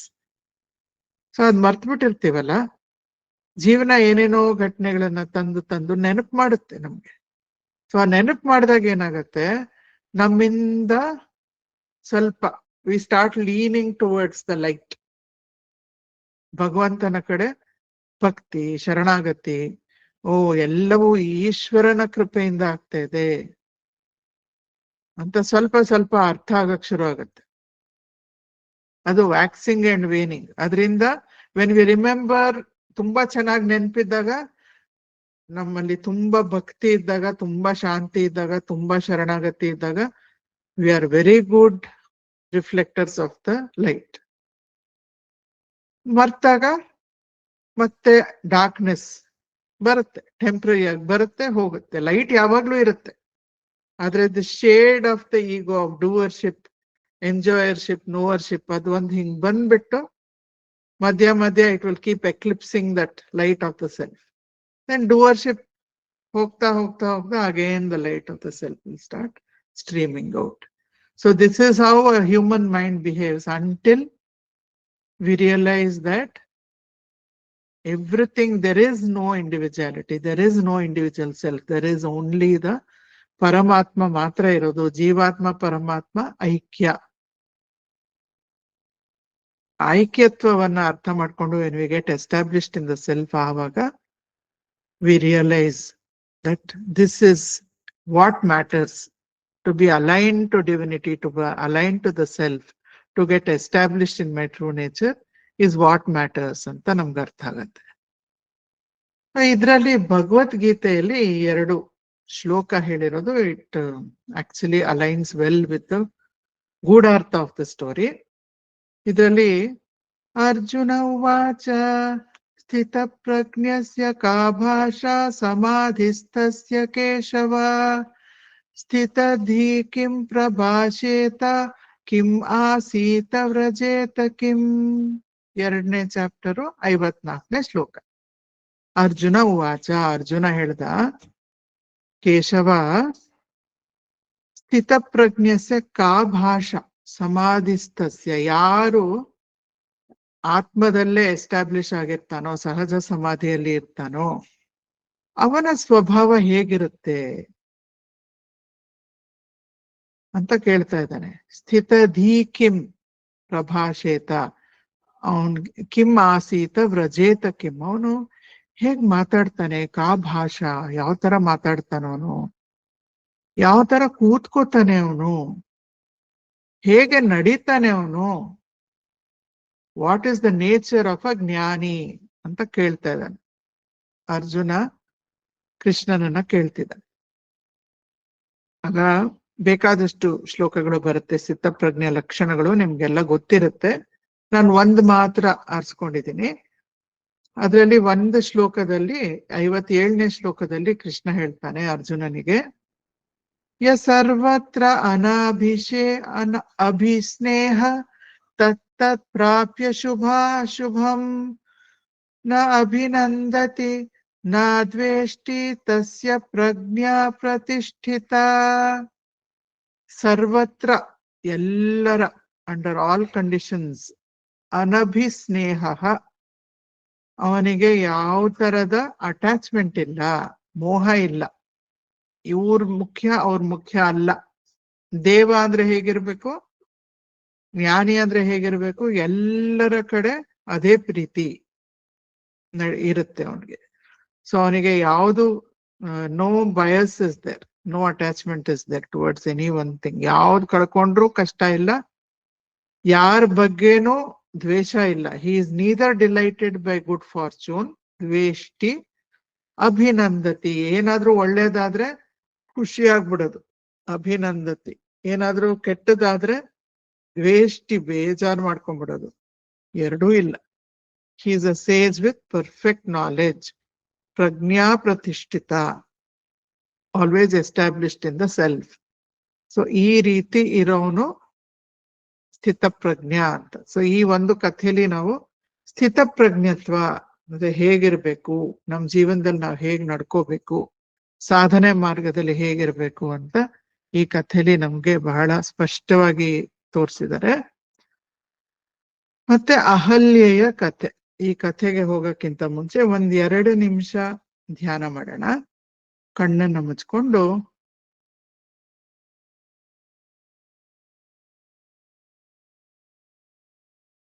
ಆಳವಾಗಿ ಉಸಿರಾಟ ಇರ್ಲಿ.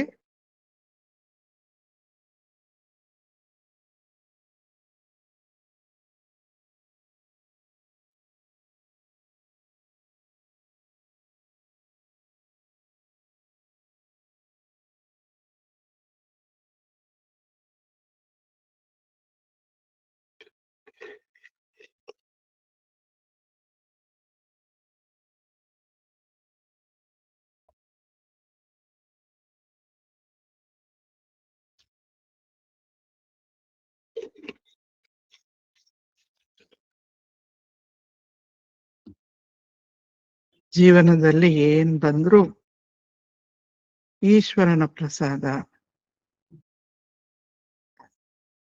ಅಂತ ಸ್ವೀಕಾರ ಮಾಡೋ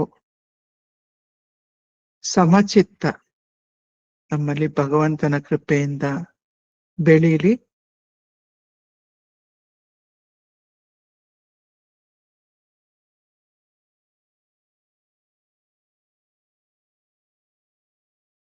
ಆತ್ಮಜ್ಞಾನ ಎಲ್ಲಕ್ಕಿಂತ ಮುಖ್ಯ.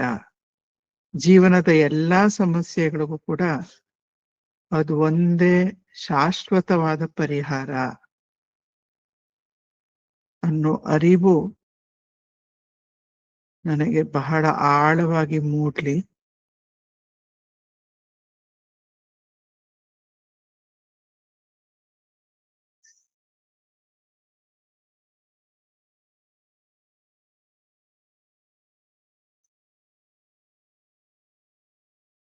ಈ ಪ್ರಸಾದ ಬುದ್ಧಿಯಿಂದ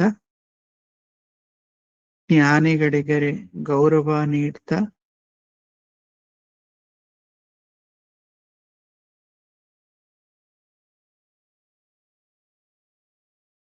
ಅವರ ಬೋಧನೆಗಳನ್ನ ಕೇಳ್ತಾ ನನ್ನ ಸಾಧನಾ ಪಥದಲ್ಲಿ ಶೀಘ್ರವಾಗಿ ಸಾಗುವಂತ ಒಂದು ಯೋಗ ನನಗೆ ಭಗವಂತ ಕರುಣಿಸ್ಲಿ.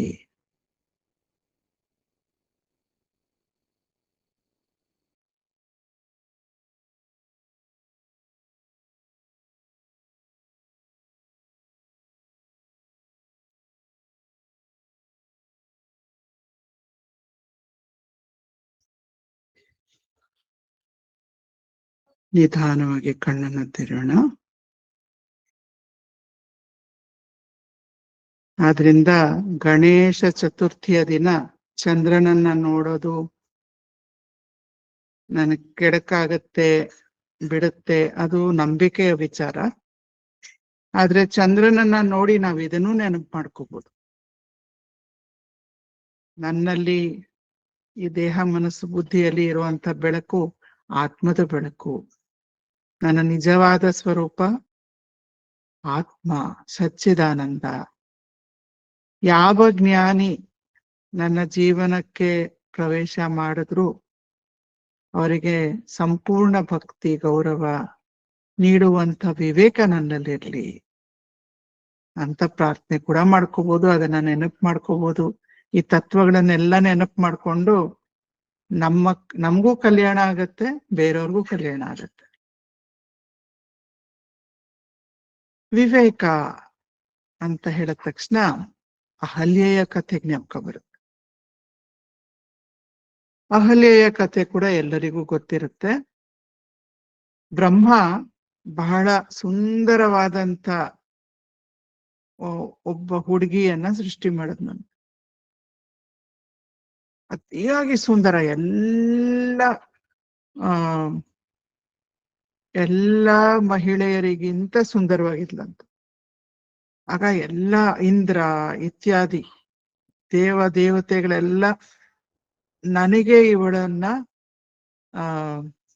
Give her to me, let her be my consort ಅಂತ ಬಂದು ಜಗಳ ಆಡಕ್ಕೆ ಶುರು ಮಾಡಿದ್ರಂತೆ ಬ್ರಹ್ಮನ ಹತ್ರ. ಎಷ್ಟೋ ಋಷಿಗಳು ಬಂದ್ಬಿಟ್ಟು ಡಿಮಾಂಡ್ ಮಾಡಕ್ ಶುರು ಮಾಡಿದ್ರಂತೆ, ನಮಗ್ ಕೊಡು. ಅಹಲ್ಯ ಅಂತ ಹೆಸರಿಟ್ಟು ಬ್ರಹ್ಮ ಅವಳಿಗೆ. ಅಹಲ್ಯ ಅಂತ ಹೇಳಿದ್ರೆ the one who has no ugliness. ಕುರೂಪಿತನಾನೇ ಇಲ್ಲ ಅವಳಲ್ಲಿ. ಬರೀ ಹೊರಗಡೆದಲ್ಲ, ಮನಸ್ಸು ಅಷ್ಟೊಂದು ಸುಂದರವಾದಂತ ಮನಸ್ಸು ಹೃದಯ ಇತ್ತು ಅವಳಿಗೆ. ಅವಳು ಸಣ್ಣ ಹುಡುಗಿ. ಬ್ರಹ್ಮ ಯೋಚನೆ ಮಾಡ್ದ, ಇವ್ರು ಯಾರಿಗೂ ಸರಿ ಇಲ್ಲ. ಗೌತಮ ಋಷಿಗಳಿದ್ದಾರೆ, ತುಂಬಾ ದೊಡ್ಡ ತಪಸ್ವಿಗಳು, ಅವರ ಆಶ್ರಮದಲ್ಲಿ ಬೆಳೀಲಿ ಅಂತ ಗೌತಮ ಋಷಿಗಳನ್ನ ಕರೆದ್ಬಿಟ್ಟು ಅವ್ರ ಜೊತೆಯಲ್ಲಿ ಕಳಿಸ್ತಾನೆ. ಅಹಲ್ಯ ಅಲ್ಲೇ ಬೆಳೀತಾಳೆ. ಬೆಳೆದು ಪ್ರಾಯಕ್ಕೆ ಬಂದಾಗ ಗೌತಮ ಋಷಿಗಳು ಮತ್ತೆ ಅವಳನ್ನ ಬ್ರಹ್ಮನ ಹತ್ರ ಕರ್ಕೊಂಡ್ ಬರ್ತಾರೆ ಒಪ್ಸಕ್ಕೆ. ನೋಡು, ಇಷ್ಟ ದಿನ ಬೆಳೆಸ್ದೆ ನಾನು, ಎಲ್ಲವನ್ನು ಹೇಳ್ಕೊಟ್ಟಿದ್ದೀನಿ, ವೇದಗಳು ಶಾಸ್ತ್ರಗಳು ಎಲ್ಲ ಕಲ್ತಿದ್ದಾಳೆ, ಇವಾಗ ಪ್ರಾಯಕ್ಕೆ ಬಂದಿದ್ದಾಳೆ, ಮತ್ತೆ ನಿನ್ನ ಹತ್ರ ಕರ್ಕೊಂಡ್ ಬಂದಿದ್ದೀನಿ. ಬ್ರಹ್ಮ ಹೇಳ್ತಾನೆ, ಇಲ್ಲ ನೀನೇ ಮದುವೆ ಮಾಡ್ಕೋ ಅವಳನ್ನ, ನಿನಗಾಗಿ ಸೃಷ್ಟಿ ಮಾಡಿದ್ದೀನಿ ಅಂತ ಹೇಳ್ತಾರೆ. ಆಗ ಗೌತಮ ಋಷಿ ಅವರು ಅಹಲ್ಯಗಿಂತ ಸ್ವಲ್ಪ ವಯಸ್ಸಿನಲ್ಲಿ ಸ್ವಲ್ಪ ದೊಡ್ಡವ್ರೆ. ಅವರು ಮತ್ತೆ ಅಹಲ್ಯ ಇಬ್ರು ಕೂಡ ಅವರಿಗೆ ಮದುವೆ ಆಗತ್ತೆ. ಒಳ್ಳೆ ಗೃಹಸ್ಥ ಜೀವನವನ್ನ ನಡೆಸ್ಕೊಂಡು ಹೋಗ್ತಾ ಇರ್ತಾರೆ. ತುಂಬಾ ಪತಿವ್ರತೆ ಅಹಲ್ಯೆ, ಅಹಲ್ಯ ದೇವಿ ಅಂತ ಕೂಡ ಆಗಿರುತ್ತೆ ಪ್ರತೀತಿ ತುಂಬಾ ಅವಳು. ತುಂಬಾ she is quite well known ಅದಕ್ಕೆ. ಹಾಗಿದ್ದಾಗ ಇನ್ನೊಂದ್ ಕಡೆ ಇಂದ್ರ, ದೇವೇಂದ್ರ, ಅವನು ಒಂದ್ ಕಣ್ಣಿಟ್ಟೇ ಇರ್ತಾನೆ ಅಹಲ್ಯ ಮೇಲೆ. ಅವನಿಗೆ ನನಗ್ ಸಿಕ್ಬೇಕಾಗಿದ್ದು ಗೌತಮ ಋಷಿಗಳಿಗೆ ಸಿಕ್ಬಿಡ್ತು ಅನ್ನೋ ಒಂದು ರಿಸೆಂಟ್ಮೆಂಟ್ ಇರುತ್ತೆ ಅವನಲ್ಲಿ. ಸರಿ, ಒಂದಿನ ಗೌತಮ ಋಷಿಗಳು ಸ್ನಾನಕ್ಕೆ ಹೋದಾಗ ಇಂದ್ರ ಗೌತಮ ಋಷಿಗಳ ಅವನ್ ವೇಷ ಬದಲಾಯಿಸ್ಬೋದು, ಬಹುರೂಪಿ. ಯಾವ ಮನಸ್ಸಿನಲ್ಲಿ ಏನ್ ವೇಷ ಅನ್ಕೊಂಡ್ರೆ ಆ ಒಂದು ದೇಹ ಅವನ್ ಬದಲಾಗೋಗ್ಬಿಡತ್ತೆ. ಸೊ ಆ ತರ ದೇಹ ಬದಲಾವಣೆ ಮಾಡ್ಕೊಂಡು ಗೌತಮ ಋಷಿಗಳ ತರಾನೇ ಬಂದು ಅಹಲ್ಯೆಯ ಜೊತೆಯಲ್ಲಿ ಸ್ವಲ್ಪ ಸರಸದ ಸಮಯವನ್ನ ಕಳೀತಾನೆ. ಕಳೆದ್ಬಿಟ್ಟು ಹೊರಗೆ ಹೋಗ್ತಾ ಇರ್ಬೇಕಾದ್ರೆ ಗೌತಮ ಋಷಿಗಳು ಮತ್ತೆ ಸ್ನಾನ ಮುಗಿಸಿ ಬರ್ತಾ ಇದ್ದಾರೆ, ನೋಡ್ಬಿಡ್ತಾರೆ ಇಂದ್ರನ. ನೋಡ್ಬಿಟ್ಟು ಅವರು ಶಾಪವನ್ನ ಕೊಡ್ತಾರೆ. ಕಥೆಯಲ್ಲಿ ಇರೋದು, ಇಂದ್ರನಿಗೆ ಹೇಳ್ತಾರೆ, ನಿನ್ನ ಮೈ ತುಂಬಾ ಯೋನಿಗಳು, 1000 ಯೋನಿಗಳು ನಿನ್ ಮೈ ಮೇಲೆ ಬಂದ್ಬಿಡ್ಲಿ, ಫಿಮೇಲ್ ಜೆನಿಟಲ್ ಆರ್ಗನ್ಸ್ ಎಲ್ಲ ನಿನ್ ಮೈ ಮೇಲೆ, let there be 1000 of them ಅಂತ ಕರ್ಸ್ ಮಾಡ್ಬಿಡ್ತಾರೆ. ಇಂದ್ರನಿಗೆ ತುಂಬಾ ಅವಮಾನ ಆಗ್ಬಿಟ್ಟು, ನಾಚಿಕೆ ಆಗ್ಬಿಟ್ಟು, ಯಾರ ಎದುರಿಗೂ ಕಾಣಿಸ್ಕೊಳ್ಳೋದೇ ಕಷ್ಟ ಅಂತ ಹೋಗಿ ಔತ್ಕೊಂಡ್ ಬಿಡ್ತಾನೆ. ಆಗ ಎಲ್ಲಾ ದೇವತೆಗಳು ಬಂದು, ನಮ್ಗೆ ರಾಜನೇ ಇಲ್ದೇ ಇದ್ರೆ our whole kingdom is in chaos, ದಯವಿಟ್ಟು ನೀವು ಅವ್ರಿಗೆ ಶಾಪ ವಿಮೋಚನೆ ಮಾಡ್ಬೇಕು ಅಂತ ಹೇಳಿದಾಗ, ಇವರು ಆ ಎಲ್ಲ ಯೋನಿನೂ ಕೂಡ ಕಣ್ಣುಗಳಾಗ್ಬಿಡ್ಲಿ, ಸಹಸ್ರಾಕ್ಷ, ಇಂದ್ರ ಸಹಸ್ರಾಕ್ಷನಾಗ್ಲಿ ಅಂತ ಆ ರೀತಿ ವಿಮೋಚನೆ ಮಾಡ್ತಾರೆ ಶಾಪನ. ಆಮೇಲೆ ಅಹಲ್ಯ ಕಡೆ ನೋಡ್ಬಿಟ್ಟು, ನೀನು ಶಿಲೆ ಆಗ್ಬಿಡು, ನೀನ್ ಕಲ್ಲಾಗ್ಬಿಡು. ಆಗ ಅವಳು, ನಂದೇನ್ ತಪ್ಪಿದೆ, ಅವನ್ ನಿಮ್ ರೂಪ ಹಾಕೊಂಡ್ ಬಂದಿದ್ದಕ್ ತಾನೆ ನಾನು ಅವನ್ ಜೊತೆಯಲ್ಲಿ ಇದ್ದಿದ್ದು, ಇಲ್ದಿದ್ರೆ ನಾನು ಇರ್ತಾ ಇರ್ಲಿಲ್ಲ ಅಂತ ಹೇಳಿದಾಗ ಅವರು, ಸರಿ ಹಾಗಿದ್ರೆ ನಿನ್ಗೆ ತ್ರೇತಾಯುಗದಲ್ಲಿ ರಾಮ ಇಲ್ಲಿ ಬರ್ತಾನೆ, ಶ್ರೀರಾಮಚಂದ್ರ ಬರ್ತಾನೆ, ಬಂದಾಗ ನಿನ್ಗೆ ಅವನ್ ಪಾದಸ್ಪರ್ಶ ಈ ಕಲ್ಲನ್ನ ಟಚ್ ಮಾಡತ್ತೆ, ಮುಟ್ಟಿದ ತಕ್ಷಣ ನೀನು ನಿನ್ನ ನಿಜವಾದ ಸ್ವರೂಪ ಮತ್ತೆ ನಿನ್ಗೆ ಹಿಂದಿರುಗತ್ತೆ ಅಂತ ಹೇಳ್ತಾನೆ. ಆಗ ರಾಮ ಬಂದು ಅದಾಗಿದ್ದು ಕೂಡ ನಮ್ಗೆ ಗೊತ್ತು. ಸೊ ಇದು ನಮ್ಗೆ ಗೊತ್ತಿರುವಂತ ರೂಢಾರ್ಥದ ಒಂದು ಕತೆ. ಇದಕ್ಕೆ ಕೂಡ ಗೂಢಾರ್ಥ ಇದೆ. ಇದ್ರ ಗೂಢಾರ್ಥ ಹೇಗಿದೆ ಅಂದ್ರೆ, ಅಹಲ್ಯೆ ಅವಳಲ್ಲಿ ಯಾವ ರೀತಿಯ ಒಂದ್ ಸ್ವಲ್ಪನೂ ಇದಿರ್ಲಿಲ್ಲ, ಅಗ್ಲಿನೆಸ್ ಇರ್ಲಿಲ್ಲ, ಯಾವ ರೀತಿ ನೆಗೆಟಿವಿಟಿ ಇರ್ಲಿಲ್ಲ, ಶುದ್ಧ ಸತ್ವ. ಹೇಗೆ ಅಂದ್ರೆ ಮಗುವಿನ ಮನಸ್ಸಿನ ತರ, ಬಹಳ ಶುದ್ಧವಾದ ಮನಸ್ಸು, ಮುಗ್ಧವಾದ ಮನಸ್ಸು. ಸ್ವಲ್ಪ ನಂಬಿಕೆ ವಿಷಯದಲ್ಲಿ ಸುಲಭವಾಗಿ ನಂಬಿಡ್ತಿದ್ಲ ಅಂತ ಒಂದು ಕ್ವೆಶ್ಚನ್ ಮಾರ್ಕ್ ನಾವು ಹಾಕಬಹುದಷ್ಟೆ. ಮಹರ್ಷಿ ಗೌತಮರು ಏನನ್ನ ರೆಪ್ರೆಸೆಂಟ್ ಮಾಡ್ತಾರೆ, ಬುದ್ಧಿಯನ್ನ ರೆಪ್ರೆಸೆಂಟ್ ಮಾಡ್ತಾರೆ.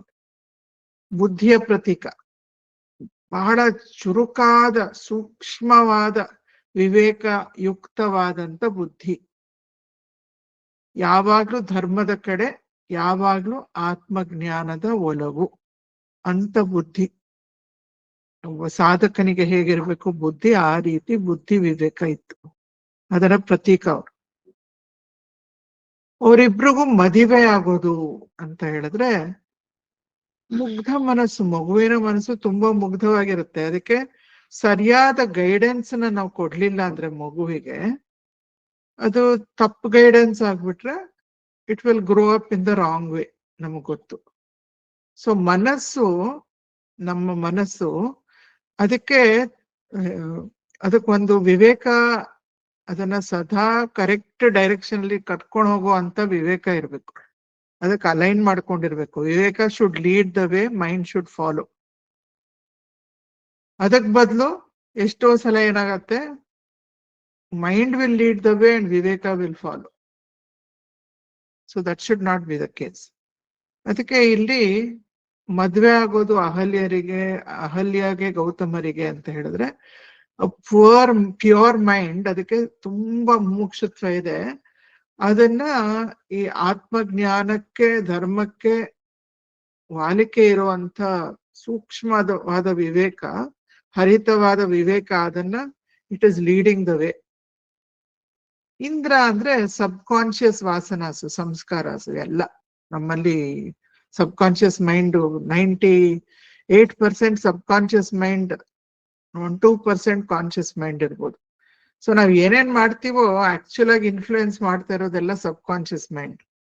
ನಾವು ಧ್ಯಾನಕ್ಕೆ ಕೂತ್ಕೊಂಡಾಗ ಸಬ್ ಕಾನ್ಶಿಯಸ್ ಥಾಟ್ಸ್, ಇಂಪ್ರೆಷನ್ಸ್ ಎಲ್ಲ ಮೇಲ್ ಬರುತ್ತೆ ನಮ್ಗೆ. ಸೊ ಅದನ್ನ ಇಟ್ಕೊಂಡ್ಬಿಟ್ರೆ it will not keep quiet. ಅದಕ್ಕೆ ಸಬ್ ಕಾನ್ಶಿಯಸ್ ಮೈಂಡ್ ಇಂದ್ರ ಕಾಯ್ತಾನೆ ಇರ್ತಾನೆ, ನನಗೆ ಯಾವಾಗ ಅಹಲ್ಯ ಸಿಗ್ತಾಳೆ, ನನಗೆ ಯಾವಾಗ ಅಹಲ್ಯ ಸಿಗ್ತಾಳೆ. ಯಾವಾಗ್ಲೂ ವಿವೇಕ ಒಂದ್ ಸ್ವಲ್ಪ ವೀಕ್ ಆಗಿದ್ದಾಗ it will come and grab control. So Indra ಅದನ್ನೇ ಮಾಡಿದ್ದು. ಅದು ಹಾಗೆ ಮಾಡ್ಲಿಲ್ಲ, he came disguised as Gautama. ಅಂದ್ರೆ ನಮ್ಗೆ ಎಷ್ಟೊಂದ್ಸಲ ವಾಸನಗಳು ದೊಡ್ಡ ವಿವೇಕದ ಒಂದು ಮಾಸ್ಕ್ ಹಾಕೊಂಡ್ ಬಂದ್ಬಿಡುತ್ತೆ.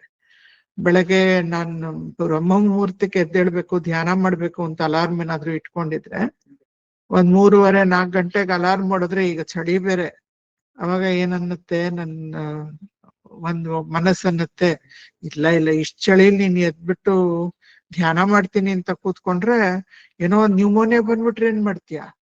ಅಯ್ಯೋ ಹಂಗೆಲ್ಲ ಅಷ್ಟ್ ಚಳಿಲಿ ಎದ್ ಕೂತ್ಕೋಬಾರ್ದು, ಇಟ್ಸ್ ನಾಟ್ ಗುಡ್. ನಿನ್ನ ಹಿತಕ್ಕೆ ನೀನ್ ಇವಾಗ ಬೆಚ್ಚಗ್ ಹೊದ್ಕೊಂಡ್ ಮಲ್ಕೋಬೇಕು. I am giving you advice that is good for you, that is for your own good. You should recognise it. ಏನ್ ಮಾಡ್ತಾ ಇದೆ, ಮೈಂಡ್ ಇಸ್ ಮ್ಯಾಸ್ಕರೇಡಿಂಗ್, ದ ವಾಸನಾಸ್ ಆರ್ ಮ್ಯಾಸ್ಕರೇಡಿಂಗ್ ಆಸ್ ವಿವೇಕ. ಅಥವಾ ಎಲ್ಲೋ ಒಂದ್ ಮದುವೆ ಮನೆಗೆ ಹೋಗಿ ಏನೋ ನಮ್ಗಿಷ್ಟ ಇರೋ ಡಿಶ್ ಇದ್ರೆ, ಯಾವಾಗ್ಲೂ ನಾನು ಡಿಸಿಪ್ಲಿನ್ಡ್ ಆಗೇ ಇರ್ತೀನಿ ತಾನೆ, ಮದ್ವೆ ಮನೆಗ್ ತಾನು ಬಂದಿದ್ದೀನಿ, ತಿನ್ಬೋದ್ ತಾನೆ, ಎಷ್ಟು ಚೆನ್ನಾಗಿರೋದು, ಎಷ್ಟು ಇಷ್ಟ ಇರೋದು, ಅದು ಎಷ್ಟು ಚೆನ್ನಾಗಿ ಮಾಡಿದಾರೆ ನೋಡಿ, ಅವರೆಲ್ಲ ತಿಂತಿದಾರಲ್ವ, ನಾನು ಒಂದ್ಸಲ ತಿಂದ್ರೆ ಏನಾಗತ್ತೆ? ಒನ್ಸಿನ ವೈಲ್ ನೀನ್ ಅದನ್ನ ಇಟ್ಕೋಬಾರ್ದು. ಅದನ್ನ ಇಟ್ಕೊಂಡ್ಬಿಟ್ರೆ ಏನಾಗತ್ತೆ, ಅದು ತುಂಬಾ ಆಮೇಲಿಂದ ಬಂದ್ ಇಟ್ ವಿಲ್ ಓವರ್ ಪವರ್. ಒಂದೊಂದ್ ಸ್ವಲ್ಪ you have to yield also. ನೀನ್ ಒಳ್ಳೇದಕ್ಕೆ ಅದು ಸ್ವಲ್ಪ ತಿನ್ನು. ಸೊ ವಾಟ್ ಈಸ್ ಹ್ಯಾಪನಿಂಗ್, ವಾಸನಾಸ್ are coming and disguised as viveka. So that is it happens very often. ಸಾಧನಾ ಪಥದಲ್ಲೂ ಆಗ್ತಾ ಇರುತ್ತೆ. ಮತ್ತೆ ಗೌತಮರು ಇಂದ್ರನನ್ನ ಅಹಲ್ಯ ಜೊತೆ ನೋಡೋದು ಅಂತ ಹೇಳಿದ್ರೆ, ವಿವೇಕ again regain strength and takes control. And ಮತ್ತೆ ಆತ್ಮದ ಕಡೆ ಹೊರಗಡೆ ಹೊರಟೋಗ್ಬಿಡುತ್ತೆ ಮನಸ್ಸು. ಇಂದ್ರ ಬಂದು ಇಂದ್ರಿಯಗಳು ಎಲ್ಲ ಬಂದು ವಾಸನಗಳು ಎಳೆದ್ರೆ ಒಳಗಡೆ ತಿರುಗಿದಂತ ಮನಸ್ಸು ಆತ್ಮಜ್ಞಾನ, ಆತ್ಮಚಿಂತನೆ, ಶ್ರವಣ ಮನನ ನಿಧಿಧ್ಯಾಸನ ಅಥವಾ ಆತ್ಮ ವಿಚಾರ, ಸೆಲ್ಫ್ ಎನ್ಕ್ವೈರಿ ಎಲ್ಲ ಮಾಡ್ತಾ ಇದ್ದಂತ ಮನಸ್ಸು it will start going outwards. ಹೊರಗಡೆ ಸೆನ್ಸ್ ಪ್ಲೆಜರು, ಓವರ್ ಇಂಟೆಲಿಜೆನ್ಸ್ ಎಲ್ಲ ಆ ಕಡೆ ಹೊರಟೋಗ್ಬಿಡುತ್ತೆ. ಮತ್ತೆ ವಿವೇಕ ಬಂದ್ಬಿಟ್ಟು it is pulling it back towards the self. ಇಂದ್ರನಿಗೆ ಸಾವಿರಾರು ಯೋನಿಗಳ ಒಂದು ಶಾಪ. ಅದೇನದು? ಅವನು ಹಿಡನ್, ನಾವೆಲ್ಲರೂ ಕೂಡ ಸುಪ್ತ ಮನಸ್ಸು, ವ್ಯಕ್ತ ಮನಸ್ಸು. ಆ ಸುಪ್ತ ಮನಸ್ಸಲ್ಲಿ ಇರುತ್ತೆ, ಏನಿರುತ್ತೆ, ಕೆಲವು ಸಲ ನಮಗ್ ಗೊತ್ತಿರ್ಬೋದು, ಬೇರೆಯವ್ರಿಗೆ ಗೊತ್ತಿರಲ್ಲ, ಅಥವಾ ನಮಗೂ ಗೊತ್ತಿರಲ್ಲ, ಬೇರೆಯವ್ರಿಗೂ ಗೊತ್ತಿರಲ್ಲ. ಜೋಹಾರಿ ವಿಂಡೋ ಅಂತ ಹೇಳ್ತಾರೆ. 4 ಸೆಗ್ಮೆಂಟ್ಸ್, ನಮಗೂ ಗೊತ್ತು, ಬೇರೆಯವ್ರಿಗೂ ಗೊತ್ತು, ಅದು ಒಂದ್ ಆಸ್ಪೆಕ್ಟ್ ಆಫ್ ಅಸ್. ಇನ್ನೊಂದು ಆಸ್ಪೆಕ್ಟ್ ನಮಗ್ ಗೊತ್ತು, ಬೇರೆಯವ್ರಿಗೆ ಗೊತ್ತಿಲ್ಲ, ಸೆಕೆಂಡ್ ಆಸ್ಪೆಕ್ಟ್. ಥರ್ಡ್ ಆಸ್ಪೆಕ್ಟ್ ಬೇರೆಯವ್ರಿಗೆ ಗೊತ್ತು, ನಮಗ್ ಗೊತ್ತಿಲ್ಲ. ಫೋರ್ತ್ ಆಸ್ಪೆಕ್ಟ್ ನಮಗೂ ಗೊತ್ತಿಲ್ಲ, ಬೇರೆಯವ್ರಿಗೂ ಗೊತ್ತಿಲ್ಲ.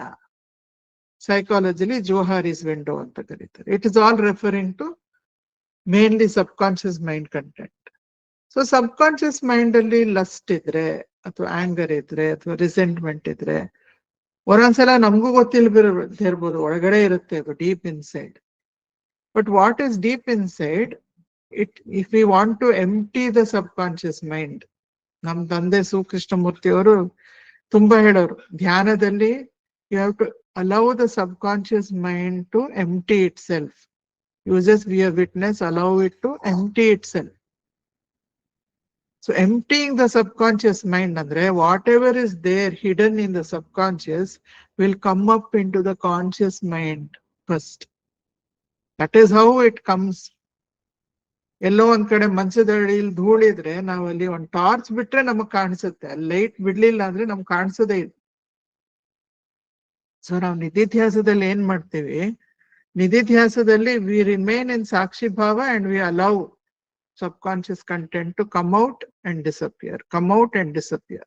If we don't engage with it, it comes out and it disappears. That is emptying of the subconscious content. ಆ ತರಾನು ಮಾಡ್ತೀವಿ. ಇನ್ನೊಂಥರ ಅಂದ್ರೆ ನಾವು ಅಹಂ ಬ್ರಹ್ಮಾಸ್ಮಿ ಅಂತ ಒಂದೇ ಒಂದ್ ಥಾಟ್ ಇಟ್ಕೊಂಡು ಕೂತ್ಕೊಂಡ್ರೆ slowly the light of that thought will go into layer by layer of subconscious mind and it will start throwing out all the vasanas. It will start converting all the vasanas, transforming all the vasanas into Brahma Gamana. So everything will start going into turning towards Brahman. I am Brahman. Nanna Nija Swarupa nange ಗೊತ್ತಾಗ್ತಾ conviction ಅದರಲ್ಲಿ ಬೆಳೀತಾ ಹೋಗುತ್ತೆ. ಇಲ್ದರೆ ನಾನು ದೇಹ, ನಾನು ಮನಸ್ಸು, ನಾನು ಬುದ್ಧಿ ಅನ್ನೋದು ಸಬ್ ಕಾನ್ಶಿಯಸ್ ಮೈಂಡ್ ಅಲ್ಲಿ ಸ್ಟ್ರಾಂಗ್ ಆಗಿ ಕೂತಿದೆ. ಇದು ಹೋಗಿ ಹೋಗಿ ಹೋಗಿ it will remove that and ನಾನ್ ಬ್ರಹ್ಮನ್, ನಾನ್ ಆತ್ಮ, ನಾನ್ ಸಚ್ಚಿದಾನಂದ ಅಂತ ಹೋಗುತ್ತೆ. So that is the first emptying. That is the ಯೋನಿಗಳು, ಸಾವಿರಾರು ಯೋನಿಗಳು ಬರೋದು. ಮತ್ತೆ ಆ ಯೋನಿಗಳೆಲ್ಲ ಸಾವಿರಾರು ಕಣ್ಣುಗಳು, ಸಹಸ್ರಾಕ್ಷ. ಅಂದ್ರೆ after the subconscious mind is empty, what remains is only the ಸಾಕ್ಷಿ. ಸಾಕ್ಷಿಯಾಗಿ ಸಾಕ್ಷಿ ಭಾವದಲ್ಲಿ ಪ್ಯೂರ್ ಮೈಂಡ್ ಫುಲ್ ಆಫ್ ವಿವೇಕ, turned only towards the self. ನಿರ್ವಿಕಲ್ಪ ಸಮಾಧಿಯಲ್ಲಿ ಏನಿರುತ್ತೆ, ಒಂದೇ ಒಂದು ಯೋಚನೆ ಇರುತ್ತೆ, ನಾನು ಆತ್ಮ, ನಾನು ಬ್ರಹ್ಮನ್ ಅನ್ನೋ ಒಂದೇ ಒಂದು ಯೋಚನೆ ಇರುತ್ತೆ ನಿರ್ವಿಕಲ್ಪ ಸಮಾಧಿಯಲ್ಲಿ. ವೇದಾಂತದ ನಿರ್ವಿಕಲ್ಪ ಸಮಾಧಿಯಲ್ಲಿ ಡೆಫಿನಿಷನ್ ಅಲ್ಲಿ ಒಂದೇ ಯೋಚನೆ ಇರುತ್ತೆ ಅಷ್ಟೇ ಮನಸ್ಸಿನಲ್ಲಿ, ಇನ್ನೇನು ಇರೋದಿಲ್ಲ. Effortlessly held. ಅದು ಅಹಲ್ಯನ ಟರ್ನಿಂಗ್ ಅಹಲ್ಯ ಇಂಟು ಸ್ಟೋನ್. ಅದು ಯಾವ ವಾಸನ, ಯಾವ ಸಂಸ್ಕಾರ ಬಂದು ಬೇರೆ ದಿಕ್ಕಿನಲ್ಲಿ ಸೆಳೆಯೋದಕ್ಕೆ ಪ್ರಯತ್ನ ಪಟ್ರು ಅದಕ್ಕೆ ಕಲ್ಲಾಗಿರೋದು. ಶ್ರೀ ಅರವಿಂದ್ ಅವ್ರು ಹೇಳ್ತಾರೆ, ಒಬ್ರು ಡಿಸೈಪಲ್ ಕೇಳ್ತಾರೆ, ನನ್ಗೆ ಇಷ್ಟು ಯೋಚನೆಗಳು, ಭಾವನೆಗಳು, ನೆನಪುಗಳು ಎಲ್ಲ ಬಂದ್ಬಿಡತ್ತಲ್ಲ ನಾನು ಧ್ಯಾನಕ್ಕೆ ಕೂತ್ಕೊಂಡ್ರೆ, ನಾನು ಏನ್ ಮಾಡ್ಬೇಕು? ಅದಕ್ಕೆ ಅವ್ರು ಹೇಳ್ತಾರೆ, remain like big rock standing straight in the middle of the ocean. ದೊಡ್ಡ ಬಂಡೆ ನೆಟ್ಟಗೆ ನೇರವಾಗಿ ನಿಂತ್ಕೊಂಡಿದೆ, ಸುತ್ತ ಸಮುದ್ರದ ಅಲೆಗಳು ಬಂದು ಅಪ್ಪಳಿಸ್ತಾ ಇವೆ, ಬಡಿತಾ ಇವೆ. ಆದ್ರೆ ಆ ಒಂದು ಬಂಡೆಗೆ ಏನು ಎಫೆಕ್ಟೇ ಇಲ್ಲ, ಅದೊಂಚೂರು ಅಲ್ಲಾಡ್ತಾ ಇಲ್ಲ, ಹಾಗೆ ನಿಂತಿದೆ. So be a witness. ಸುಮ್ಮನೆ ಸಾಕ್ಷಿ ಭಾವದಲ್ಲಿ ಇದ್ಬಿಡು. ಯಾವುದು ನಿನ್ನನ್ನ ಬಂದು ಆ ಕಡೆ ಈ ಕಡೆ ಎಳೆಯೋದಕ್ಕೆ ಸಾಧ್ಯನೇ ಆಗ್ಬಾರ್ದು. ನಿರ್ವಿಕಲ್ಪ ಸಮಾಧಿಲಿ ಒಂದ್ ಪ್ರಾಬ್ಲಮ್ ಇದೆ. ನಿರ್ವಿಕಲ್ಪ ಸಮಾಧಿಯಲ್ಲಿ ಪ್ರಾಬ್ಲಮ್ ಏನಂದ್ರೆ, ನಾವು ನಿರ್ವಿಕಲ್ಪ ಸಮಾಧಿಯಲ್ಲಿ ಇರೋವಾಗ ಬಹಳ ಶಾಂತವಾಗಿ ಆನಂದವಾಗಿ ಇರ್ತೀವಿ. ಹೊರಗ್ ಬಂದ ತಕ್ಷಣ ಏನಾಗತ್ತೆ, ಮತ್ತೆ ಅಹಂಕಾರ ಚೂರ್ ತಲೆ ಹಾಕತ್ತೆ, ದೇಹ ಭಾವ ಮತ್ತೆ ಸ್ವಲ್ಪ ಸೆಳೆಯಕ್ ಶುರು ಮಾಡುತ್ತೆ. ಸೊ ಬಂಡೆಯಾಗಿರೋದು ಅಂದ್ರೆ ಆದಷ್ಟು ಯಾವ ಸೆಳೆತಕ್ಕೂ, ಆತ್ಮದ ಸೆಳೆತ ಒಂದ್ ಬಿಟ್ರೆ ಇನ್ಯಾವ ಸೆಳೆತನೂ ಇಲ್ಲ. ಆ ರೀತಿ ತ್ರೇತಾಯುಗದವರೆಗೂ ಕಾಯೋದು ಅಂದ್ರೆ ಟು ಬಿ ಲೈಕ್ ದಟ್. ಆ ಒಂದು ಸಾಧನೆಯನ್ನ ಸ್ವಲ್ಪ ದೀರ್ಘಕಾಲ ಮಾಡ್ಬೇಕು, ಅದರಲ್ಲಿ ಸ್ಟೆಬಿಲೈಸ್ ಆಗ್ಬೇಕು ಅಂತ. ರಾಮಚಂದ್ರ ಬಂದ ಅಂದ್ರೆ ಸದ್ಗುರು. ಯಾರು ಇಷ್ಟು ಸಾಧನೆ ಮಾಡಿ ತುಂಬಾ ಮೆಚ್ಯೂರ್ ಸೀಕರ್ ಆಗ್ಬಿಟ್ಟಿರ್ತಾರೆ, ಅವರ ಜೀವನದಲ್ಲಿ ಸದ್ಗುರುಗಳ ಪ್ರವೇಶ ಆಗುತ್ತೆ. ಸದ್ಗುರುಗಳೇ ಹುಡ್ಕೊಂಡ್ ಬರ್ತಾರೆ. ರಾಮನೇ ಬಂದ ಅಹಲ್ಯ ಇದ್ದಿದ್ ಕಡೆ, ಅಹಲ್ಯ ಹುಡುಕ್ಬೇಕಾಗಿರ್ಲಿಲ್ಲ. ಅವನ ಪಾದ ಸ್ಪರ್ಶ ಆದ ತಕ್ಷಣ ಆ ಕಲ್ಲು ಮತ್ತೆ ನಿಜ ಸ್ವರೂಪವನ್ನ ತಾಳ್ತು ಅಂತ ಹೇಳಿದ್ರೆ, ಗುರುಗಳು ಬಂದು ಜ್ಞಾನವನ್ನ ನೀಡಿದ ತಕ್ಷಣ ಏನಾಗತ್ತೆ, ಮೆಚ್ಯೂರ್ ಸೀಕರ್ ಗನ್ ಪೌಡರ್ಗೆ ಒಂದು ಕಿಡಿ ತಗ್ಲಿದ್ರೆ ಸಾಕು, ಇಟ್ ವಿಲ್ ಎಕ್ಸ್ಪ್ಲೋಡ್. ಆ ರೀತಿ ಒಬ್ಬ ಸಾಧಕ ತಯಾರಾಗಿ ರೆಡಿಯಾಗಿ ವಿವೇಕಯುಕ್ತವಾಗಿ ಮುಮುಕ್ಷುತ್ವದಿಂದ ತುಂಬಿ ಎಲ್ಲ ಸಾಧನ ಚತುಷ್ಟಯಗಳೆಲ್ಲ ಎಸ್ಟಾಬ್ಲಿಷ್ ಆಗೋಗ್ಬಿಟ್ಟಿರೋ ಅಂತ ಒಬ್ಬ ಶಿಷ್ಯ ಅಥವಾ ಒಬ್ಳು ಶಿಷ್ಯ ಕಾಯ್ತಾ ಇದ್ರೆ, ಗುರುಗಳು ಬಂದು ತತ್ವಮಸಿ, ನೀನು ಮತ್ತೆ ಜೀವಾತ್ಮ ಪರಮಾತ್ಮ ಒಂದೇ, ಯು ಆರ್ ಬ್ರಹ್ಮನ್, ನೀನು ಅದೇ ಆಗಿದ್ದೀಯೇ, ಅದೇ ನೀನು ಮತ್ತೆ ಆತ್ಮ ಮತ್ತೆ ಬ್ರಹ್ಮನ್ ಒಂದೇ ಅಂತ ಹೇಳದ್ ಕೂಡ್ಲೆ ಏನಾಯ್ತು, she became established in the self. ಅಂದ್ರೆ her true nature was revealed. ಕಲ್ಲು ಮತ್ತೆ ಬಿಕೇಮ್ ಅಹಲ್ಯ ಅಂತ ಹೇಳಿದಾಗ Ahalya's true nature was revealed inside by the Sadguru's teaching. So ಇದು ವಿವೇಕ ಎಷ್ಟು ಮುಖ್ಯ, ಚಿತ್ತಶುದ್ಧಿ ಎಷ್ಟು ಮುಖ್ಯ, ಸಾಧನ ಪಥದಲ್ಲಿ ಗುರಿ ಬಿಡದೆ ನಾವು ಒಂದೇ ದಿಕ್ಕಿನಲ್ಲಿ ಹೋಗ್ತಾ ಇರೋದು ಎಷ್ಟು ಮುಖ್ಯ, ಜ್ಞಾನ ಎಷ್ಟು ಮುಖ್ಯ ಅಂತ ನಮ್ಗೆ ಹೇಳ್ತಾ ಇದೆ ಈ ಕಥೆ. ಸೊ ಇದ್ರಲ್ಲಿ ಈ 2 ಶ್ಲೋಕ ಹೇಳಿ ಇದನ್ನ ಮುಗಿಸ್ತಾ ಇದ್ದೀನಿ. ವಿವೇಕ ಚೂಡಾಮಣಿಯಿಂದ, ಯಾಕಂದ್ರೆ ಇದು ವಿವೇಕದ ಬಗ್ಗೆ ಈ ಕಥೆ ಇರೋದ್ರಿಂದ ಶಂಕರಾಚಾರ್ಯರು ರಚಿಸಿರುವಂತ ವಿವೇಕ ಚೂಡಾಮಣಿಯಿಂದ 2 ಶ್ಲೋಕ ತೆಗೆದುಕೊಂಡಿದ್ದೀನಿ. ಮೊದಲನೇದು ಇದು ಎರಡನೇ ಶ್ಲೋಕ. ಅದ್ರಲ್ಲಿ ಜಂತೂನಾಂ ನರಜನ್ಮ ದುರ್ಲಭಂ, ಎಲ್ಲ ಜೀವಿಗಳನ್ನ ನೋಡಿದ್ರೆ ನಮ್ಮ ಹ್ಯೂಮನ್ ಬರ್ತ್ ನರಜನ್ಮ ಸಿಗ್ಬೇಕು ಅಂದ್ರೆ ತುಂಬಾ ಕಷ್ಟ. ಅತಃ ಪುಂಸ್ತ್ವಂ ತಥೋ ವಿಪ್ರತ. ಪುಂಸ್ತ್ವಂ ಅಂದ್ರೆ ಒಬ್ಬ ಮ್ಯಾಸ್ಕ್ಯುಲೈನ್ ಬಾಡಿ ಅಂತ ಕೂಡ ತೆಗೆದುಕೋಬಹುದು, ಆದ್ರೆ ಮ್ಯಾಸ್ಕ್ಯುಲೈನ್ ಕ್ವಾಲಿಟೀಸ್ ಅಂತ ಎಲ್ಲ ಕಾಮೆಂಟೇಟರ್ಸ್ ಟ್ರಾನ್ಸ್ಲೇಟ್ ಮಾಡ್ತಾರೆ. ಮ್ಯಾಸ್ಕ್ಯುಲೈನ್ ಕ್ವಾಲಿಟೀಸ್ ಅಂತ ಹೇಳಿದ್ರೆ ನಮ್ಮ ವೇದಾಂತದ ಪ್ರಕಾರ ವೀರ್ಯ, ತುಂಬಾ ಧೈರ್ಯ ಬೇಕು. ಈ ಒಂದು ಆತ್ಮವಿಚಾರ ಮಾರ್ಗದಲ್ಲಿ ಒಳಗಡೆ ಇರುವಂತ ಕಸ ಎಲ್ಲ ಏನೇನಿದೆ ಅದನ್ನೆಲ್ಲ ತೆಗೆದು ನಿರ್ದಾಕ್ಷಿಣ್ಯವಾಗಿ ಹೊರಗೆ ಎಸಿಬೇಕು. ಸೊ ವೀರ್ಯ ಬೇಕು, ವಿವೇಕ ಬೇಕು, ನೋಡಿದ್ವಿ ಆಗ್ಲೇ. ತರ್ಕ ಚೆನ್ನಾಗಿರ್ಬೇಕು, ಅನಾಲಿಸಿಸ್, ಎಲ್ಲವನ್ನೂ ಮಿಥ್ಯ ಸತ್ಯ ಎಲ್ಲ ಕೈಂಡ್ ಆಫ್ ಅನಾಲಿಸಿಸ್. ವಿವೇಕ ಏನೇನಿರುತ್ತೆ, ಆತ್ಮ ಅನಾತ್ಮ, ನಿತ್ಯ ಅನಿತ್ಯ, ದೃಕ್ ದೃಶ್ಯ, ಸೊ ಎಲ್ಲ ನಮ್ಗೆ ಅನಲೈಸ್ ಮಾಡೋ ಕೆಪಾಸಿಟಿ ಇರಬೇಕು. ಧೃತಿ, ಒಂದು ಹಿಡಿದಿದ್ದ ದಾರಿನ ಬಿಡದೆ ಸಾಧಿಸ್ಕೊಳ್ಳೋವರೆಗೂ ಹಾಗೆ ಭದ್ರವಾಗಿ ಹಿಡ್ಕೊಂಡಿರ್ಬೇಕು. ತ್ಯಾಗ ಮನೋಭಾವ, ತ್ಯಾಗ ಅಂದ್ರೆ ನಾವಾಗ್ಲೇ ನೋಡಿದ್ವಿ, ಇದು main thing which we need to give up is ದೇಹ ಭಾವ. ಮತ್ತೆ ವೇದ ಜ್ಞಾನ ಅಥವಾ ಶಾಸ್ತ್ರ ಜ್ಞಾನ ಪಡ್ಕೊಂಡಿರ್ಬೇಕು. ಅದೆಲ್ಲ ಮ್ಯಾಸ್ಕ್ಯುಲೈನ್ ಕ್ವಾಲಿಟೀಸ್ ಅಲ್ಲಿ ವೇದಾಂತ ಕ್ಲಾಸಿಫೈ ಮಾಡುತ್ತೆ. But that can be whether ದೇಹ ಯಾವುದು ಅಂತ ಅದರ ಬಗ್ಗೆ ಮಾತಾಡೋದಲ್ಲ ಇಲ್ಲಿ. ಪುರುಷ ದೇಹ ಸ್ತ್ರೀ ದೇಹ ಅಂತಲ್ಲ, ಈ ಕ್ವಾಲಿಟೀಸ್ ಇರ್ಬೇಕು ಸಾಧಕನಲ್ಲಿ. ಮತ್ತೆ ವಿಪ್ರನಾಗಿರ್ಬೇಕು ಅಂದ್ರೆ ಉಪನಯನ ಆಗಿದ್ರೆ ಒಳ್ಳೇದು. ಬಿಕಾಸ್ ಉಪನಯನದಲ್ಲಿ ಗಾಯತ್ರಿ ಮಂತ್ರದ ಉಪದೇಶ ಆಗತ್ತೆ, ಧರ್ಮ ಅಧರ್ಮದ ಚಿಂತನೆ ಹೇಳ್ಕೊಡ್ತಾರೆ. ಅದಕ್ಕಿಂತ ಇನ್ನೂ ಅಪರೂಪ ಅಂತ ಹೇಳಿದ್ರೆ ಶಂಕರಾಚಾರ್ಯರು ಹೇಳ್ತಾರೆ ವೇದಿಕ್ ರಿಲಿಜನ್. ನನಗೆ ವೇದ ಧರ್ಮದ ಬಗ್ಗೆ ತುಂಬಾ ಅಕ್ಕರೆ ಇರಬೇಕು. ಅದಕ್ಕಿಂತ ಇನ್ನೂ ಮುಖ್ಯ ಅಂದ್ರೆ ಶಾಸ್ತ್ರದಲ್ಲಿ ತುಂಬಾ ಒಳ್ಳೆ ಪ್ರವೀಣತೆ ಇರ್ಬೇಕು. ಅದಕ್ಕಿಂತ ಇನ್ನೂ ಮುಖ್ಯ ಅಂತ ಹೇಳಿದ್ರೆ ವಿವೇಕ, ವಿವೇಚನಂ ಇಲ್ಲಿ ಹೇಳ್ತಾರೆ. ದುರ್ಲಭಂ ಅತಃ ಪುಂಸ್ತ್ವಂ ತಥೋ ವಿಪ್ರತ ತಸ್ಮಾದ್ ವೈದಿಕ ಧರ್ಮ ಮಾರ್ಗ ಪರತ. ಅದೇ ವೈದಿಕ ಧರ್ಮದ ಬಗ್ಗೆ ಅಕ್ಕರೆ. ವಿದ್ವತ್ವಂ ಅಸ್ಮಾತ್ ಪರಂ, ಶಾಸ್ತ್ರದ ಜ್ಞಾನ ಇರಬೇಕು. ಆತ್ಮ ಅನಾತ್ಮ ವಿವೇಚನಂ, ಆತ್ಮಕ್ಕೆ ವಿವೇಕ ಇರಬೇಕು, ಟು ಡಿಫ್ರೆನ್ಶಿಯೇಟ್. ಸ್ವಾನುಭವೋ, ಈ ದೇಹ ಮನಸ್ಸು ಬುದ್ಧಿ ಅವೆಲ್ಲ ಇನ್ಸ್ಟ್ರೂಮೆಂಟ್ಸು. ಆತ್ಮ ಅನ್ನೋದು ನನ್ನ ನಿಜ ಸ್ವರೂಪ. ಬ್ರಹ್ಮ ಆತ್ಮನ ಸಂಸ್ಥಿತಿ, ಬ್ರಹ್ಮನಲ್ಲೇ ನೆಲೆಸಿರ್ಬೇಕು ಆತ್ಮ, to be established in the self. ಮುಕ್ತಿರ್ನೋ ಶತನಾಮ ಕೋಟಿ ಸುಕೃತೈ ಪುಣ್ಯೈರ್ವಿನ ಲಭ್ಯತೆ. ಈ ರೀತಿ ಮುಕ್ತಿ ಸಿಗೋದು ತುಂಬಾ ತುಂಬಾ ಕಷ್ಟ. ಜ್ಞಾನ ಇಲ್ಲದೆ ಮುಕ್ತಿ ಸಾಧ್ಯನೇ ಇಲ್ಲ.